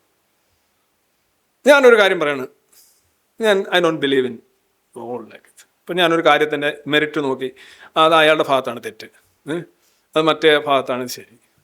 അപ്പം ഞാൻ ഈ പറഞ്ഞു വരുന്ന തീരുമാനം വരുമ്പോൾ അത് ഇസ്ലാമിനോ അള്ളാഹ്ക്കോ മുഹമ്മദിനോ അനുകൂലമല്ല എന്നിരിക്കട്ടെ സർ, അത് ജസ്റ്റിസ് ആവുമോ? ഇല്ല. അത് സത്യമാവുമോ? ഇല്ല. ഈ ജസ്റ്റിസ് സത്യം എന്ന് പറയുന്നത് അള്ളാഹ് അനുസൃതമായിരിക്കണം, ഖുറാനികമായിരിക്കണം, സത്യവിശ്വാസം അനുസൃതമായാലും മാത്രമേ ജസ്റ്റിസ് എന്നും ഇതെന്നും പറയും. അതെന്തിനാ പറഞ്ഞിരിക്കുന്നത്? അച്ഛനായാലും അമ്മയായാലും ജസ്റ്റിസിന് വേണ്ടി നിൽക്കണമെന്ന് പറഞ്ഞു. ഇതാണ് പണ്ട് തന്തയുടെ കഴുത്ത് വെട്ടിയൊരു സംഭവം ഉണ്ടല്ലോ, മദനിയൊക്കെ ഇങ്ങനെ ഘോരഘോരമായി പ്രസംഗിക്കുന്ന ഒരു സാധനം ഉണ്ടല്ലോ, സത്യവിശ്വാസത്തിന് അല്ലെങ്കിൽ മുഹമ്മദിനെ ആക്ഷേപിച്ചതിന്. അതാണ് സത്യം, അതാണ് ജസ്റ്റിസ്. അതിനു വേണ്ടിയാണ് ഈ സാധനം കൊടുത്തിരിക്കുന്നത്. അല്ലാതെ ഏതെങ്കിലും ഒരു സംഗതിയിൽ ജസ്റ്റിസ് എന്നോ സത്യം എന്നോ നിലയിൽ ഇസ്ലാമിക വിരുദ്ധമായ സത്യവിശ്വാസ സോക്കോൾ വിരുദ്ധമായ ഒരു കാര്യം അവതരിപ്പിച്ചു കഴിഞ്ഞാൽ അത് ജസ്റ്റിസും അല്ല ട്രൂത്തും അല്ല. അതായത് മതത്തിന് വേണ്ടി നിലകൊള്ളണം, അത് നിനക്കെതിരാണെങ്കിലും എന്നാണ്. അതാണ് അതിൻ്റെ സത്യം. അത് എങ്ങനെ തിരിച്ചറിയാമെന്ന് ചോദിച്ചാൽ തിരിച്ചിട്ട് നോക്കിയാൽ മതി. നമ്മൾ വേറൊരു കാര്യം പറയുകയാണ്, അങ്ങനെയാണെങ്കിൽ എങ്ങനെ ഉണ്ടാവും? അതുപോലെ തന്നെ have you seen one who takes his own desire ഹവ ഹവ ഹവ, അതായത് സ്വന്തം ആഗ്രഹത്തിനെതിരായിട്ട് വേണമെങ്കിലും നീ അള്ളാഹയുടെ കൂടെ നിൽക്കണം, അല്ലെങ്കിൽ വിശ്വാസത്തിൻ്റെ കൂടെ നിൽക്കണം എന്ന് പറയുന്നത്. ഇപ്പം നിനക്ക് തോന്നുക ഇത് അവരുടെ ഭാഗത്താണ് ശരി, അല്ലെങ്കിൽ അങ്ങനെ ചെയ്യുന്നതാണ് നല്ലത്, അല്ലെങ്കിൽ അത് കഴിക്കുന്നതാണ് നല്ലത്, പന്നി മാംസം കഴിക്കുന്നതാണ് നല്ലത്, ഹവ, അവനൊരു ഹവ ഉണ്ടാവുകയാണ്. പക്ഷേ അത് ശരിയാവില്ല. കാര്യം നിന്നേക്കാൾ മേൽ നീ ദൈവത്തിന് പ്രാധാന്യം കൊടുക്കണം. അതാണല്ലോ ഈ ജമാഅത്തെ ഇസ്ലാമി പറയുന്നത്. നിങ്ങളല്ല നിയമങ്ങൾ നിങ്ങൾക്ക് വേണ്ടി ഉണ്ടാകേണ്ടത്, നിയമങ്ങൾ ഹുക്കുമത്ത് ഇലാഹി, നിയമങ്ങൾ മുകളിൽ നിന്ന് വരണം. നിയമങ്ങൾ ഇങ്ങനെ ഇട്ടിട്ടുണ്ട്, ഒഴിച്ചിട്ടിട്ടുണ്ട്. ഒരു കാലഘട്ടത്തിൽ ആലിപ്പഴം പോലെ വീണ നിയമങ്ങൾ സമാഹരിച്ച പുസ്തകങ്ങളുണ്ട് മക്കളെ. അത് മാത്രം നോക്കുക. അല്ല നിങ്ങൾ പോയി ലെജിസ്ലേറ്റ് ചെയ്യാനായിട്ട് ഇവിടുന്ന് ആളിനെ തിരഞ്ഞെടുത്ത് വിടുന്നൊക്കെ അതൊക്കെ വളരെ മോശം കാര്യങ്ങളാണ്. ഇനി എന്തുകൊണ്ട് മുസ്ലിംസ് ഇങ്ങനെ വെക്കുന്നത്? ഈ രണ്ട് കാര്യങ്ങളാണ്. ഈ ബ്രദർഹുഡ് ഐഡിയോളജി, ഈ ജസ്റ്റിസ് ട്രൂത്ത് എന്നൊക്കെ പറയുന്ന ഈ രണ്ട് കാര്യങ്ങൾ ഞാൻ പറഞ്ഞു. These are the two files they keep close to the chest. Number 3, ഖുർആനകത്ത് പറയുന്നുണ്ട് 2:191 and kill them wherever you encounter them എന്ന് പറഞ്ഞ് തുടങ്ങാണ്. നിങ്ങൾ അവരെ കാണുന്നിടത്ത് വെച്ച് കൊന്നു കളയുക. ഖുർആൻ 9:5 then kill the polytheist wherever you find them. Polytheist എന്ന് വെച്ചാൽ ബഹുദൈവ വിശ്വാസികളെ നിങ്ങൾ കാണുന്നിടത്ത് വെച്ച് തട്ടിയേക്കുക. ഖുർആൻ 2:191 fight them until there is no ഫിറ്റ്ന. ഫിറ്റ്ന എന്ന് പറഞ്ഞാൽ കുഴപ്പം, സംഘർഷം, അങ്ങനെയൊക്കെ പല പല അർത്ഥങ്ങളുണ്ട്. ഒരു 5 പേരൊക്കെ എഴുതാം ഫിറ്റ്നയുടെ അർത്ഥം. And until the worship is for അള്ള. അള്ളയുടെ ലോകം മുഴുവൻ അള്ളയുടേതാകുന്നത് വരെ, ഫിറ്റ്ന തീരുന്നത് വരെ. ഫിറ്റ്ന എന്ന് പറഞ്ഞാൽ കുഴപ്പം, ഡിസ്കോഡ്, അലമ്പ്. അലമ്പെന്ന് പറഞ്ഞാൽ നിങ്ങൾ വേറൊന്നിൽ വിശ്വസിക്കുന്നു, ഞാൻ വേറൊന്നിൽ വിശ്വസിക്കുന്നു, അപ്പോൾ ഒരു അലമ്പാണല്ലോ, ഒരു സംഘർഷമാണല്ലോ അത്. അപ്പോൾ ഫിറ്റ്ന തീരുന്നവരെയും ലോകം മുഴുവൻ അള്ളയുടേതായി തീരുന്നവരെയും എന്ത് ചെയ്യണം? ഫൈറ്റ് ദം, അവരുമായിട്ട് പോരടിച്ചുകൊണ്ടിരിക്കുക. പിന്നെ ബട്ട് ഇഫ് ദേ സീസ്, അവർ നിർത്തുകയാണെങ്കിലോ then there is to be no aggression except against oppressors. പിന്നെ ഒപ്രസേഴ്സിനെതിരെ മാത്രമേ ഉള്ളൂ അവിടെ നിർത്താം. ഇവിടെ ഇതിനകത്ത് ഇവർ പറയുന്ന ഒരു കാര്യം, ലോകപ്രസിദ്ധമായ ഒരു ചളിയടിയുണ്ട് എന്ന് പറഞ്ഞാൽ ഇത് യുദ്ധത്തിൻ്റെ സമയത്തിലേക്ക് മാത്രം ഉള്ളതെന്നാണ്. നിങ്ങളിവിടെ എവിടെയെങ്കിലും യുദ്ധം ഒന്ന് കാണുന്നുണ്ടോ? ഇല്ല. പിന്നെ ചുമ്മാ നമുക്ക് അങ്ങ് യുദ്ധമാണെന്നങ്ങ് വെക്കുക, ജസ്റ്റ് ഫോർ എ ഹൊറർ, യുദ്ധമാണെന്ന് വെക്കുക. പക്ഷെ അതിനകത്ത് പച്ച മലയാളത്തിലും ഇംഗ്ലീഷിലും അറബിയിലും എഴുതി വെച്ചിരിക്കും എന്താണ്? Wherever you find them. Wherever എന്ന് പറഞ്ഞാൽ എവിടെയാണ്? വെദർ ഇറ്റ്സ് ഇൻ ദ കക്കൂസ് or in the market or in the restaurant or in the university or wherever. Ever പറയും വേർ എവർ എന്ന് ഖുർആനിൽ പറഞ്ഞിട്ടുണ്ടെങ്കിലും അതിൻ്റെ അർത്ഥം യുദ്ധം എന്ന് മാത്രമാണ്. യുദ്ധം എന്ന് അതിനകത്ത് പറയുന്നില്ല, പക്ഷെ വേറെ അവർ അതിനകത്ത് പറയുകയും ചെയ്യുന്നുണ്ട്, എന്നാലും യുദ്ധമാണ് ചേട്ടാ. അപ്പൊ ഖുറാനേക്കാൾ വലിയ ഖുറാൻ മുഹമ്മദ് പറയുന്നുണ്ട് ഇടാ ഇത് വേറെവർ തട്ടിയരെ എന്ന് പറയും. അത് വേറെവർ എന്ന് അദ്ദേഹം പറയുന്നുണ്ടെങ്കിലും നമ്മൾ എടുക്കേണ്ടത് യുദ്ധമാണ്.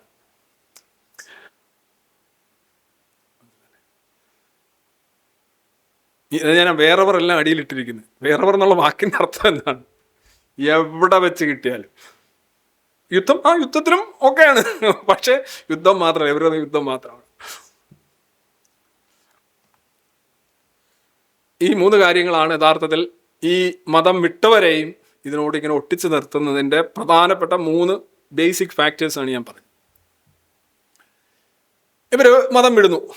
മതത്തിന് ഒരുപാട് ഫയൽസ് ഉണ്ട്. ഉദാഹരണമായിട്ട് ഹജ്ജ് ഒരു ഫയലാണ്, സക്കാത്ത് ഒരു ഫയലാണ്, പിന്നെ പല പല ഫയൽസ് ഉണ്ട്. ഫേസ്ബുക്കിൽ തെറി എഴുതുന്ന ഒരു ഫയലാണ്, പല പല ഫയലുകളുണ്ട്. ഈ ഫയലുകളെല്ലാം പൊഴിഞ്ഞ് പോയി. മനസ്സിലായല്ലേ? അവർ പുറത്തേക്ക് പോകും. ഈ എക്സ് മുസ്ലിം എന്ന് പറയുന്ന ഒരു വാക്കിനോട് തന്നെ എനിക്ക് യോജിപ്പില്ല എന്ന് ഞാൻ പലപ്പോഴും പറഞ്ഞിട്ടുണ്ട്. എക്സ് മുസ്ലിം എന്ന് പറയുന്നത്, നിങ്ങൾ എക്സ് എന്ന് പറയും, എക്സ് MLA എന്ന് പറഞ്ഞു കഴിഞ്ഞാൽ MLA ആയിരുന്ന ആൾ. അപ്പോൾ MLA എന്ന് പറയുന്നത് നല്ലൊരു പദവി ആയിരുന്നു എന്ന് നിങ്ങൾ അയവിറക്കുന്നതിൻ്റെ ഭാഗമായിട്ടാണ് എക്സ് MLA, തോറ്റ MLA എന്നൊക്കെ പറയുന്നത് അല്ലേ? എക്സ് ജഡ്ജ് ആയിരുന്നു, എക്സ് മെമ്പർ PSC എന്നൊക്കെ പറയാറുണ്ട് അല്ലേ? അപ്പോൾ അങ്ങനെ എല്ലാവരും ഇതാണ് തന്നെ പറയണത്. Ex Hindu, ex Pulaya, ex Ezhava, ex എല്ലാവരും ഇങ്ങനെ പറഞ്ഞു നടക്കണം. നിങ്ങളുടെ ഒരു പൂർവ്വസ്വത്വത്തെക്കുറിച്ച് നിങ്ങൾക്ക് അമിതമായ വ്യഗ്രതയോ ധാരണയോ താല്പര്യമോ ഇല്ലെങ്കിൽ നിങ്ങൾ എന്തിനാണ് അതിനെ എപ്പോഴും ഇങ്ങനെ പറഞ്ഞ് ഓരോ ദിവസവും ഞാനൊരു എക്സ് ഇതാണ് എന്ന് പറയുന്നത്? അങ്ങനെയാണെങ്കിൽ എല്ലാ കോഴികളും എക്സ് മുട്ട എന്ന് പറഞ്ഞ് നടക്കേണ്ടി വരും അല്ലേ? ദേ വേർ മുട്ടാസ്. അപ്പം ഞാൻ പറഞ്ഞു വന്നത്, അവരിൽ നിന്ന് ഫയലുകളെല്ലാം പോകും. അവർ ഹജ്ജിന് പോവില്ല, സക്കാത്ത് കൊടുക്കില്ല, അത് ചെയ്യില്ല, ഇത് ചെയ്യില്ല, പാരായണമില്ല, പിള്ളേരെ മദ്രസയിൽ വിടുന്നില്ല, എല്ലാം ഇങ്ങനെ എല്ലാ ഫയലുകളും കൊഴിഞ്ഞു പോകുമ്പോഴും ചില ഫയലുകൾ, കാരണം ഇസ്ലാം എന്ന് പറഞ്ഞാൽ കേവല വിശ്വാസം മാത്രമല്ല, അതൊരു പൊളിറ്റിക്കൽ ഐഡിയോളജി കൂടിയാണ്. അവരുദ്ദേശിക്കുന്നത് മനസ്സിനെ അല്ലെങ്കിൽ അന്ധവിശ്വാസികളാക്കുക എന്നുള്ള മാത്രമല്ല, അധികാരം പിടിച്ചെടുക്കുക എന്നുള്ളതാണ്. മുഹമ്മദ് അങ്ങനെ തന്നെയാണ് ചെയ്തത്. ഞാൻ ഈ അടുത്തിടെ ഒരു പ്രഭാഷണം നടത്തിയിരുന്നു, അതിന് സാക്ഷിയായിട്ടുള്ള ഒരാൾ ഇവിടെ ഇരിപ്പുണ്ട്. മക്കയിൽ നിന്ന് മദീനയിലേക്ക് പലായനം ചെയ്ത മുഹമ്മദ് 62 CE പലായനം ചെയ്തത്. മദീനയിൽ ചെന്നതിന് ശേഷം 5 വർഷത്തിനുള്ളിൽ ഒരു ന്യൂനപക്ഷമായിരുന്ന മുഹമ്മദ് അവിടുത്തെ അധിപനായി തീരുകയാണ്. ഒരു അഭയാർത്ഥിയായിട്ട് ചെന്നിട്ട് അധിപനായി തീരുന്ന കഥയാണ് മുഹമ്മദിൻ്റെ കഥ. അതാണ് സുന്നത്ത്. മുഹമ്മദ് ചെയ്തതുപോലെ ചെയ്യുക എന്നുള്ളത് ആ മതത്തിൽ വളരെ പ്രധാനപ്പെട്ട കാര്യമാണ്. അപ്പം അതിലെ കുറേ ഫയലുകളാണ്. ബ്രദർഹുഡ്, ഞാൻ മുമ്പേ കാണിച്ച ഐഡന്റിറ്റി, സ്വത്വബോധം. അതറിങ് എന്ന് പറഞ്ഞാൽ ഇവൻ ലവനാണ്, ലവൻ ഇവനാണ്. നീ ഏത് മതത്തിൽപ്പെട്ടാണ്? അല്ല, എനിക്ക് മതമൊന്നുമില്ല. ഏത് മതത്തിൽപ്പെട്ട ആയിരുന്നു? എന്നെ അവിടെ നിന്നൊക്കെ വരുന്നത്. എന്നാൽ നീ ഇസ്ലാമിനെ വിമർശിക്കണ്ട. ഇസ്ലാമിനെ വിമർശിക്കാൻ ഇവിടെ ആളുണ്ട്. ഇത് കുലത്തൊഴിലാണ്, താഴമൺ ലെവലാണ്. അതറിങ് എന്ന് പറഞ്ഞു കഴിഞ്ഞാൽ നമ്മളെ തുല്യരായിട്ട് കാണുന്നില്ല, അങ്ങനെ കാണാൻ കഴിയില്ല. അതാണ് ഈ അതറിങ്. മറ്റുള്ള ബി ദേ എന്നുള്ള ഫീലിംഗ് എങ്ങനെയോ ഉറച്ചു പോയൊരു സാധനമാണ്. ബാക്കി ഞാൻ പറയില്ല, മുഹമ്മദും ആയിഷ എല്ലാം ഓക്കെ, അതെല്ലാം വിട്ടു, വിമർശനവും ഹദീസും എല്ലാം ഉണ്ട്. പക്ഷേ ഈ പറയുന്ന ഫയൽസ് ഒന്നും പോകുന്നില്ല. ഇത് പോകാത്തത് കൊണ്ടാണ് ഇസ്ലാമിന് വേണ്ടി എന്തെങ്കിലും വരുന്ന എല്ലാ പൊളിറ്റിക്കൽ നരേറ്റീവിൻ്റെയും മുന്നിൽ ഈ എക്സ് മുസ്ലിംസ് എന്ന് പറയുന്ന ടീമുകൾ ചാടി വീഴുന്നത്. That's A reality. അത് വെറുതെ പറഞ്ഞുണ്ടാക്കുന്നൊരു കാര്യമല്ല. ഈ ഒരു കാര്യം കൂടി, ഈ അമേരിക്കയിൽ ചെന്ന് കഴിഞ്ഞാൽ, ഇത് നിങ്ങൾ മാക്സ് ബ്ലൂമെന്താൾ എന്ന് പറയുന്ന ഒരു ജൂയിഷ് ആയിട്ടുള്ള ഒരു റൈറ്ററാണ്.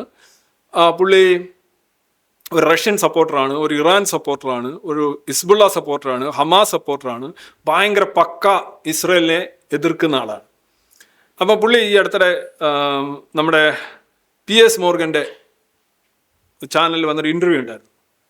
അപ്പം അവിടെ വെച്ച് പുള്ളിയോട് ചോദിച്ചു, നിങ്ങളിങ്ങനെ ഇസ്രയേലിനെ ഇങ്ങനെ അറഞ്ചം പുറഞ്ചം ഇങ്ങനെ തെറി പറയുന്നു, അതാണ് മറ്റേതാണ് മറിച്ചതാണ്, അങ്ങനെയാണെങ്കിൽ നിങ്ങൾ ഇത്രയും പറഞ്ഞല്ലോ, നിങ്ങൾ പറയുന്നത് നിങ്ങളൊരു എക്സ് ജൂ ആണ്, ഇയാളൊരു ജൂ ആണ്, എക്സ് ജൂ ആണ്, ലിബറൽ ഡെമോക്രാറ്റ് ആണ്, അതാണ് ഇതാണ്. അങ്ങനെയാണെങ്കിൽ ഈ 42,000 സ്വന്തം പൗരന്മാരെ 2 ദിവസം കൊണ്ട് തെരുവിലിട്ട് കശാപ്പ് ചെയ്ത ഇറാനിയൻ റഷീം അത് ഉണ്ടല്ലോ. ഇല്ല 42,000 ഒന്നുമില്ല, നിങ്ങൾ കൂടുതൽ പറയുകയാണ്, അതൊരു 5,000 വരും മാക്സിമം, അത്രേ ഉള്ളൂ. ഓക്കെ, 5,000 ഉണ്ടല്ലോ, 2 ദിവസം കൊണ്ട് 5,000 പേരെ കൊന്നല്ലോ. അതിനെക്കുറിച്ച് എന്തെങ്കിലും ഒരു മോശം കാര്യം താങ്കൾക്ക് പറയാൻ കഴിയും? പെട്ടെന്ന് PS മോർഗൻ എന്തെങ്കിലും ഒരു മോശം കാര്യം നിങ്ങൾക്ക് പറയാൻ പറ്റും? എന്നാലും ഇയാൾ പറയാണ്, ഇല്ല ഞാൻ ഈ ഓറിയൻ്റലിസ്റ്റുകളുടെ ഈ ഗെയിമിലൊന്നും വീഴത്തില്ല.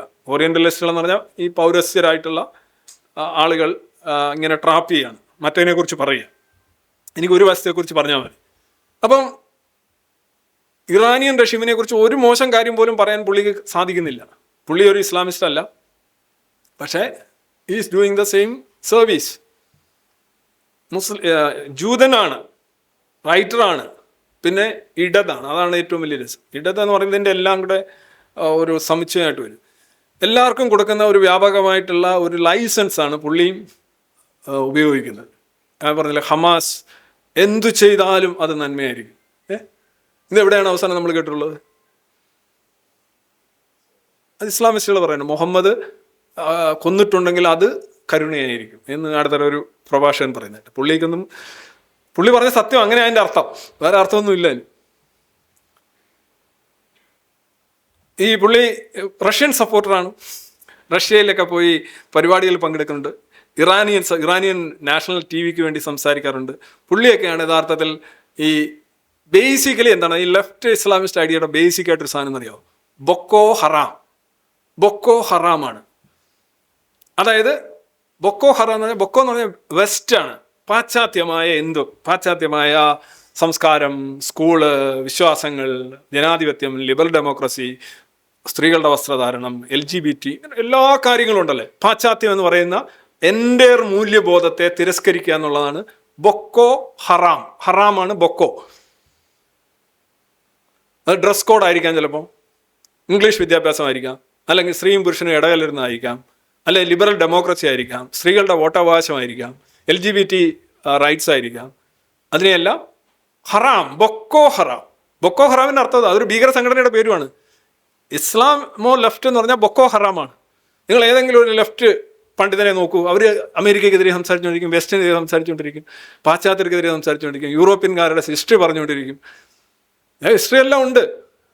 ഇതെല്ലാം കഴിഞ്ഞാണ് മനുഷ്യൻ വന്നത്. മനുഷ്യൻ ഒരുപാട് അഗ്ലി ചരിത്രങ്ങളിലൂടെ തന്നെയാണ് ഇവിടെ വന്നത്.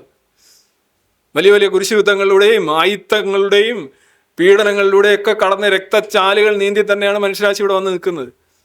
അതിനകത്ത് സംശയമൊന്നുമില്ല, അങ്ങനെ തന്നെ ആയിരിക്കും. പക്ഷേ still this is what they are against the west and western values. ഈ ബൊക്കോ ഹറാമിൽ ഇവിടുത്തെ ഇന്ത്യയിലെ ഈ വലതുപക്ഷം കൂടെ ഉണ്ട്. അതാണ് രസം. അവരാണ് ഈ റഷ്യയൊക്കെ പിന്തുണയ്ക്കുന്നത്. അമേരിക്കയ്ക്ക് എതിരാണ് അവർ. കുറേ നാൾ അമേരിക്കയും ട്രംപിൻ്റെ വലിയ ഇതാണ് എന്നൊക്കെ പറഞ്ഞു നടന്നു. ഇപ്പോൾ ഭയങ്കര ഞാൻ ഈ റൈറ്റ് വിങ്ങിൻ്റെ, ഇന്ത്യയിലെ റൈറ്റ് വിങ്ങിൻ്റെ അമേരിക്കൻ ബാഷിങ് എന്ന് കാണാറുണ്ട്. ഭയങ്കര എതിരാണ് അവർ അമേരിക്കയ്ക്ക്. They are with Russia because Russia is against west. Putin പറയുന്നത് എന്താണ്? ഞാൻ വെസ്റ്റിനെതിരാണ്. ബൊക്കോ ഹറാം. ഇത് വെസ്റ്റ് ആയാലും ഈസ്റ്റ് ആയാലും നല്ലതും നന്മയുള്ളതും നേരുള്ളതും എടുക്കണ്ടേ? അങ്ങനെയല്ലേ മനുഷ്യൻ മുന്നോട്ട് പോകേണ്ടത്? അമേരിക്കയിലെ ഈ ഫാർ ലെഫ്റ്റിൽ ഏറ്റവും കൂടുതൽ ജൂതന്മാരെ വിമർശിക്കുന്ന അമേരിക്കക്കാരെ നോക്കുകയാണെന്നുണ്ടെങ്കിൽ 3 ജൂതന്മാരാണ്. ഒന്ന് ഈ മാക്സ് ബ്ലൂംദാൽ, ഞാൻ ഈ പറഞ്ഞുകൊണ്ടിരുന്ന ആൾ. നോം ചോംസ്കി, നമുക്ക് എല്ലാവർക്കും അറിയാവുന്ന ആളാണ്. ബേണി സാൻഡേഴ്സ്, ഡെമോക്രാറ്റിക് പാർട്ടിയാണ്. 3 പേരും ജൂതന്മാരാണ്. ക്രിട്ടിസൈസ് ഇസ്രായേലിനെ ക്രിട്ടിസൈസ് ചെയ്ത് നെതന്യാഹു ചെയ്തത് ശരിയല്ല, പിന്നെ ഇസ്രായേൽ അത് ഇത് എന്നൊക്കെ പറഞ്ഞു. ജൂതന്മാരാണ്, സെലിബ്രിറ്റികളാണ്, വലിയ പ്രോമിനൻ്റ് ആയിട്ടുള്ള പൊളിറ്റിക്കൽ ലീഡേഴ്സാണ്. They are in America. അതേസമയം ഞാൻ 3 പേരെ കാണിച്ചിട്ടുണ്ട്. Zohran Mamdani, Ilhan Omar and Rashida Tlaib. ഇത് 3 പേരും മുസ്ലിം ലീഡേഴ്സാണ്, പൊളിറ്റിക്കൽ ലീഡേഴ്സാണ്. ഒരാൾ ന്യൂയോർക്ക് മേയറാണ്, ഒരാൾ കോൺഗ്രസ് വുമനാണ്, 2 പേര് കോൺഗ്രസ് വുമനാണ്. ഇവരെല്ലാം പൊളിറ്റിക്കലി മെയിൻ സ്ട്രീമിൽ എല്ലാവരുടെയും വോട്ട് വാങ്ങിച്ച് ജയിച്ചു വന്നവരാണ്. ജൂതന്മാരുടെ ന്യൂയോർക്കിലൊക്കെ ഒരുപാട് ജൂതന്മാരുണ്ട്. പക്ഷേ ഇവരെല്ലാം പക്കാ ഇസ്ലാമിസ്റ്റുകളാണ്, ഇസ്ലാം അപ്പോളജിസ്റ്റുകളാണ്. ഇസ്രായേലിനെയും അതേപോലെ ഇസ്രായേലിനെ ഭയങ്കരമായി എതിർക്കുന്നു. നെതന്യാഹുവിനെ വാർ ക്രിമിനലായിട്ട് ഇവിടെ ഞാൻ അറസ്റ്റ് ചെയ്യും. ഇതിൽ ഈ അടുത്ത കണ്ടില്ലേ, പുള്ളി പറഞ്ഞ് ഞാൻ നെതന്യാഹുവിടെ വന്നു കഴിഞ്ഞാൽ അറസ്റ്റ് ചെയ്യും. എങ്ങനെ നീ ചെയ്യുന്നത്? അങ്ങനെയൊന്നുമില്ല, ഞാൻ ചെയ്യും. ഞാൻ എൻ്റെ ഉള്ളിലുള്ള ആ വെറുപ്പ് ഞാൻ പ്രകടിപ്പിക്കുക. അങ്ങനെ വാർ ക്രിമിനലായിട്ട് ആരും പ്രഖ്യാപിച്ചിട്ടുണ്ടോ? ഇല്ല. ICC ഒരു സമൻസ് കൊടുത്തതാണ് കേസ്. സമൻസ് കൊടുത്താനുള്ള ചരിത്രം വേറെ ഉണ്ട്. ഒരു പാകിസ്ഥാൻ, അത് ഞാൻ കൂടുതൽ പറയുന്നില്ല. പക്ഷേ സമൻസ് കൊടുത്തതാണ്. അങ്ങനെയാണ് പുട്ടിനും കൊടുത്തിട്ടുണ്ട്. ഞാൻ ഒരുപാട് പേർക്ക് കൊടുത്തിട്ടുണ്ട് സമൻസ്. ഈ ICCയിൽ ഇസ്രായേൽ അംഗമല്ല, ICCയിൽ അമേരിക്ക അംഗമല്ല, ഇന്ത്യ അംഗമല്ല. അപ്പം പിന്നെ അമേരിക്ക അംഗമല്ലെങ്കിൽ പിന്നെ അവിടുത്തെ വിദേശകാര്യമന്ത്രിക്കോ പ്രസിഡന്റിനോ പോലും ആ ഉത്തരവ് കൊടുക്കാൻ പറ്റില്ല. അപ്പോഴാണ് അവിടുത്തെ ഒരു സിറ്റി മേയർ മുനിസിപ്പാലിറ്റിയിലെ പൈപ്പും വെള്ളവും കാര്യങ്ങളും ഒക്കെ നോക്കി, റോഡും ലോക്കൽ ബോഡിയുടെ പ്രശ്നങ്ങളൊക്കെ നോക്കി നടത്തേണ്ട ഒരാൾ പറയുകയാണ് നെതന്യാഹു ഇവിടെ വന്നു കഴിഞ്ഞാൽ ഞാൻ അറസ്റ്റ് ചെയ്യും. ഒന്നാമത് നെതന്യാഹുവിന് ഡിപ്ലോമാറ്റിക് ഇമ്മ്യൂണിറ്റി എന്ന് പറയുന്ന സാധനമുണ്ട്. ഡിപ്ലോമാറ്റുകളെ അറസ്റ്റ് ചെയ്യാൻ പറ്റില്ല. UN പ്രസംഗിക്കാൻ പറ്റുന്ന നെതന്യാഹുവിനെ അറസ്റ്റ് ചെയ്യാൻ ട്രംപിന് പോലും പറ്റത്തില്ല. ഇനി ICCയിൽ ഉണ്ടെങ്കിലും ഇല്ലെങ്കിലും. അപ്പോഴാണ് പറയുന്നത്. എന്നിട്ട് പിന്നെ അവസാനം പറയണം ഞാൻ സമ്മതിച്ചു, എനിക്കതിനുള്ള അതോറിറ്റി ഇല്ല. എന്തുവാണ് ഇത്? അപ്പോൾ ഇത് ബേസിക്കലി ആ രീതിയിൽ ഇസ്രായേലിനെ എതിർക്കുന്ന ആളുകളാണ് ഈ ടീമുകളെല്ലാം. ഇവരെല്ലാം ഇസ്ലാമിസ്റ്റുകളാണ്. They belong to the community, they റോണ്ട്. ഈ മറ്റേ നോക്കൂ, ഞാൻ 3 ജൂതന്മാരെ കുറിച്ച് പറഞ്ഞു. അവർ ജൂതരെ ക്രിട്ടിസൈസ് ചെയ്യാണ്. സ്വന്തം സമൂഹം ചെയ്തപ്പോൾ തന്നെ സെറ്റിൽമെൻറ്റ്, വെസ്റ്റ് ബാങ്കിലെ സെറ്റിൽമെൻറ്റിനെയൊക്കെ അവർ എതിർക്കാണ്. ഓക്കെ, അവർക്ക് അഭിപ്രായ സ്വാതന്ത്ര്യമുണ്ട്. നിങ്ങൾ ഇതിൽ നിന്ന് എന്താ മനസ്സിലാക്കുന്നത്? ഒരു മുസ്ലിം ലീഡർ പോലും അവർ ഹമാസിൻ്റെ കാര്യം വരെ അവർ സൈലൻ്റ് ആവും. ഹിസ്ബുള്ള എന്ന് പറയുമ്പോൾ വീണ്ടും പ്രശ്നമാണ്. പിന്നെ ഇറാൻ എന്ന് പറയുമ്പോൾ ഇറാൻ ഒപ്രസ്ഡ് ആണ് എന്നാണ് അവർ പറയുന്നത്. ഇറാനിൽ ലോകം മുഴുവനുള്ള ഭീകരവാദം ഇങ്ങനെ ചരട് വലിച്ചുകൊണ്ട് നടക്കുന്നത്. ഇന്ന് പറയുന്നത് യുക്രൈനെ അടിക്കുമെന്ന് പറയുന്നത് ഇറാൻ ഒപ്രസ്ഡ് ആണെന്ന് പറയുന്നത്. 42,000 മനുഷ്യരെ ജനുവരിയിൽ കൊന്നു തള്ളിയല്ലോ കാമനി. അത് അവരൊരിക്കലും ഇതിനെതിരെ പറയില്ല. അവർ ഇസ്ലാമിസ്റ്റുകളായിട്ട് തന്നെയാണ് നിൽക്കുന്നത്. പക്ഷേ ജൂതന്മാരെ എതിർക്കുന്നുണ്ട്. കാര്യം ആ മതം നൽകുന്ന പ്രാധാന്യം അല്ലെങ്കിൽ ആ നൽകുന്ന അവസരം, സ്വാതന്ത്ര്യം എന്നാണ് ഞാൻ അതിനെ മനസ്സിലാക്കുന്നത്. കാരണം അവർ ഇതായിട്ട് നിൽക്കുന്നുണ്ട്. ഇത് നോക്കൂ, ഇതെല്ലാം ജൂ സെലിബ്രിറ്റീസ് ആണ് അമേരിക്കയിലുള്ള. They are very critical of Islam, I mean Zionism. Zionism എന്ന് പറഞ്ഞു കഴിഞ്ഞാൽ ജൂയിഷ് ആണ്. വാലസ് ഷോൺ ഉണ്ട്, Gabor Maté, Ilan Pappe, Norman Finkelstein, Ilana Glazer, Miriam Margolyes, ഇങ്ങനെ കുറേ വലിയ വലിയ നേതാക്കളാണ്. അടിച്ചുകൂടെ ഒരു ടോപ്പ് 10 കിട്ടുന്നത് ഞാൻ എടുത്തതേ ഉള്ളൂ. ഇവരെല്ലാം they denounce Jewish right wing settler violence explicitly without qualification. അറിഞ്ഞും പുറഞ്ഞും അവർ ജൂതന്മാരെ തന്നെ വിമർശിക്കുന്ന ഒരുപാട് സിനിമാ താരങ്ങളുണ്ട്, സെലിബ്രിറ്റികളുണ്ട്, രാഷ്ട്രീയ നേതാക്കളുണ്ട് അമേരിക്കയിലുണ്ട്. അമേരിക്കയുടെ എന്തോ എടുത്തതെന്ന് ചോദിച്ചു കഴിഞ്ഞാൽ അമേരിക്കയിലെ എല്ലാ കൂട്ടർക്കും അവരുടെ അഭിപ്രായം പറയാനുള്ള അവകാശമുള്ള സ്ഥലമാണ്. പക്ഷേ അവിടെ ഇസ്ലാമിസ്റ്റ് ലീഡേഴ്സ് എല്ലാം അവിടെ ആ അഭിപ്രായങ്ങളൊന്നും അവർ വിനിയോഗിക്കില്ല. എന്തും പറയാനുള്ള അവകാശമൊന്നും വിനിയോഗിക്കില്ല. Because they are. ഇനി ഇതിനേക്കാൾ രസമായ ഒരു കാര്യം കൂടെ പറഞ്ഞുകൊണ്ടേ നിൽക്കുക. റൈറ്റ് വിങ് എന്ന് പറയുന്നവരുണ്ട്. നമ്മുടെ ഇപ്പോൾ ഇന്ത്യയിൽ തന്നെ നോക്കുകയാണെങ്കിൽ റൈറ്റ് വിങ് എന്ന് പറയുന്നത് BJP ആണ് റൈറ്റ് വിങ് എന്ന്. അമേരിക്കയിൽ ഒരു റൈറ്റ് വിങ് ഉണ്ട്. ആ റൈറ്റ് വിങ് എന്ന് പറഞ്ഞാൽ റിപ്പബ്ലിക്കനിലാണ് കൂടുതലും റൈറ്റ് വിങ്. പ്രധാന അവരെയാണ് കൂടുതലും ഈ ലെഫ്റ്റ് വിങ് റേസിസ്റ്റുകളെന്നും വൈറ്റ് സുപ്രീമിസ്റ്റുകളെന്നൊക്കെ ആരോപിക്കുന്ന ആളുകളാണ് ഈ റൈറ്റ് വിങ്. ഒരു ഭയങ്കര ഇതാണ്. അവരെ സംബന്ധിച്ചുള്ള ഇസ്ലാം എന്ന് പറയുന്ന ലോകത്തിന് തന്നെ ഭീഷണിയാണ്. ഇസ്ലാമിക് ടെററിസം ലോകത്തിന് ഭീഷണിയാണെന്ന് പറയുന്നവരുമാണ് ഈ ഈ ഫാർ റൈറ്റ് എന്ന് പറയുന്നത്. ടക്കർ കാൾസൺ, അയാളാണ് ഏറ്റവും കൂടുതൽ ഇപ്പോൾ എന്താണ് വ്യൂസ് ഒക്കെ ഉള്ള വലിയൊരു ഇൻഫ്ലുവൻസറാണ് Tucker Carlson. Nick Fuentes, Candace Owens, Paul Joseph Watson, Steve Peters and Lucas Gage, ഇവരെല്ലാം ഫാർ റൈറ്റ് ആണ്. ഇവരെല്ലാം ഇസ്രയേലിനെതിരാണ്. ഇവരെല്ലാം അമേരിക്കയ്ക്കെതിരാണ്. അമേരിക്ക ഇറാനിൽ നടത്തുന്ന ഇതിനെതിരാണ്, ജൂതന്മാർക്കെതിരാണ്, സയനിസത്തിനെതിരാണ്. Far right, far left, far right പറയുന്നു എന്ന് തന്നെയാണ്. അല്ല, ഹോട്ട് ഷൂ പോലെയാണ്. ഹോസിൻ്റെ ഇതുണ്ടല്ലോ, അതിങ്ങനെ കറങ്ങി ഇവിടെ തന്നെ വരും. അലാസ്കയും റഷ്യയും തമ്മിൽ അടുക്കുന്നുണ്ടല്ലോ. റഷ്യയും അമേരിക്കയും എങ്ങനെയാണ് അയൽക്കാരാവുന്നത്? തെക്കോട്ട് അങ്ങനെ കിഴക്കോട്ട് സഞ്ചരിച്ചു കഴിഞ്ഞാൽ കറങ്ങി പടിഞ്ഞാറ് വരും. നിങ്ങൾ റൈറ്റ് വിങ് ആണെന്നുണ്ട്, റൈറ്റ് വിങ് റൈറ്റ് വന്ന് ഫാർ ലെഫ്റ്റിൽ വരും. ഫാർ റൈറ്റ് സഞ്ചരിച്ച് ഫാർ റൈറ്റിൽ വരും. റൈറ്റ് ലെഫ്റ്റ് തമ്മിലൊരു വ്യത്യാസമില്ല. ഇവർ രണ്ടുപേരും എതിർക്കുന്ന ഇത് ഫാർ റൈറ്റും ഫാർ ലെഫ്റ്റും പരസ്പരം കണ്ടാൽ തിന്നുന്നവരാണ്.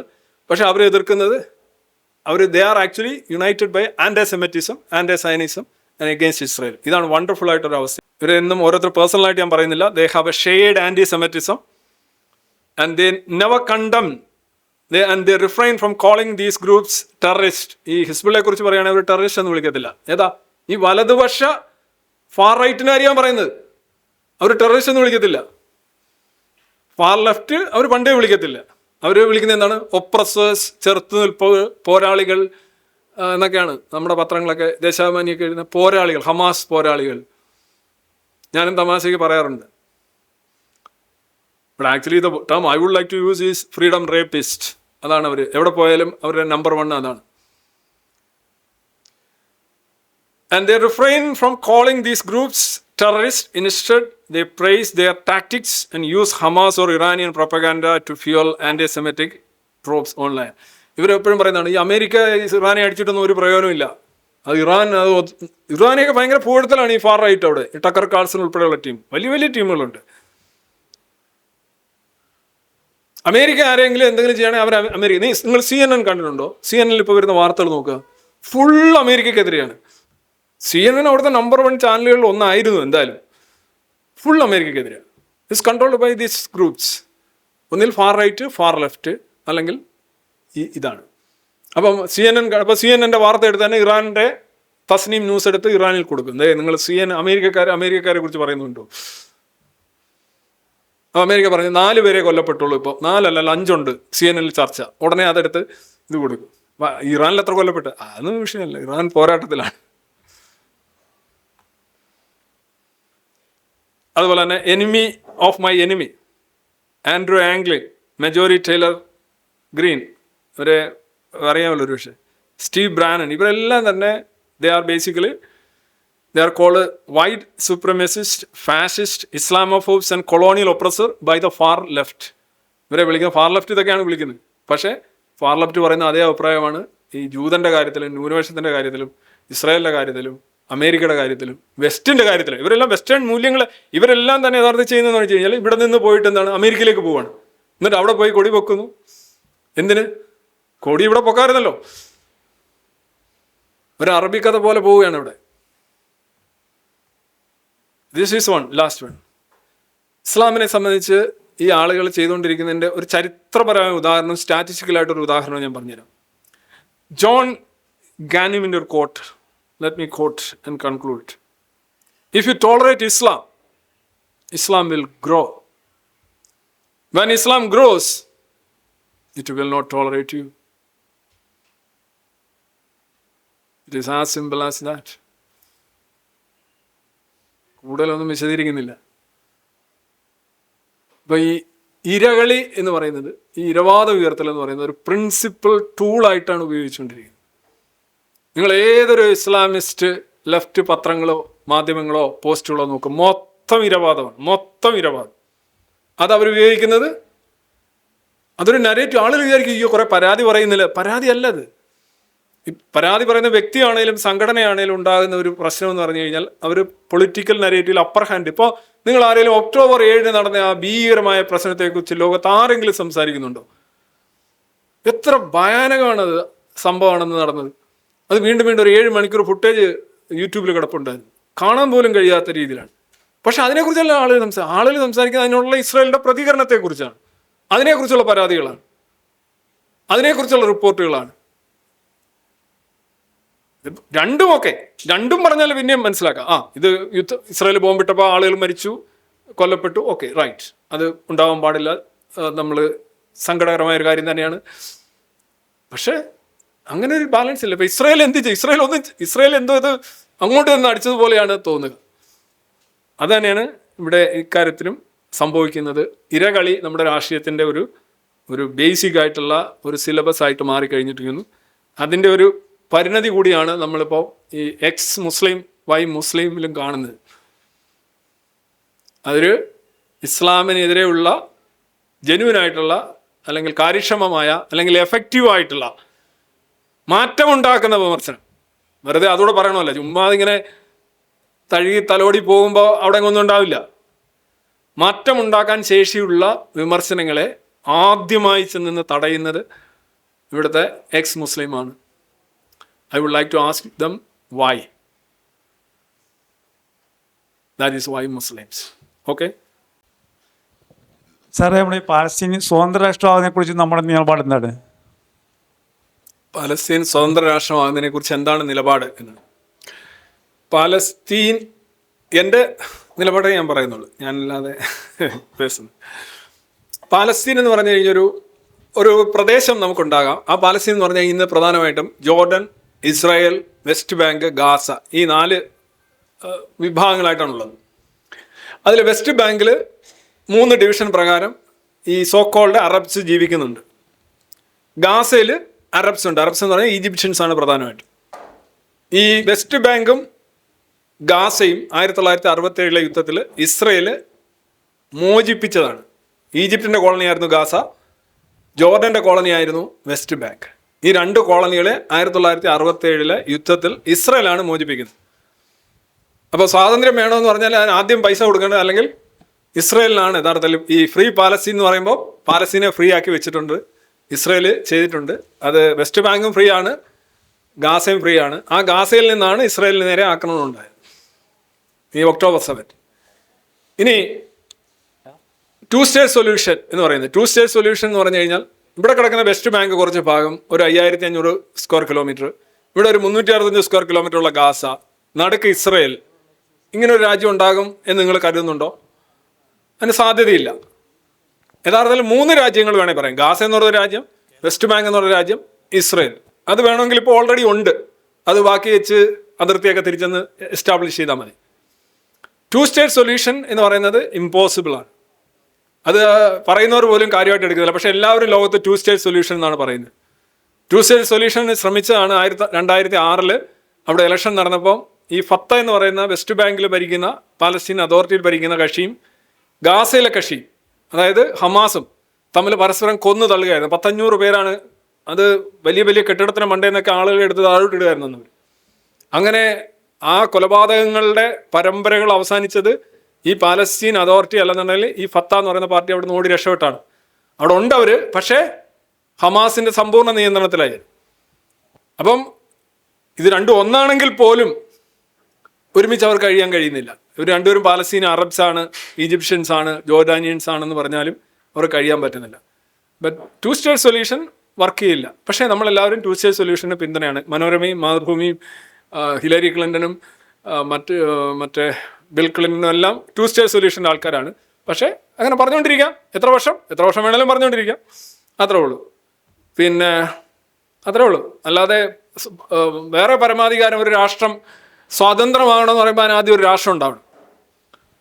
പാലസ്തീൻ എന്ന് പറഞ്ഞ ഒരു രാഷ്ട്രമോ ഒരു ജനതയോ അങ്ങനെ ഒരു ലാംഗ്വേജോ, എന്താണ് പാലസ്തീനി ലാംഗ്വേജ്? അവരുടെ കൊടി പോലും ജോർഡൻ്റെ കൊടി ചെറുതായിട്ടൊന്ന് ജസ്റ്റ് ഒന്നൊരു ചുട്ടിയിട്ട കൊടിയാണ്.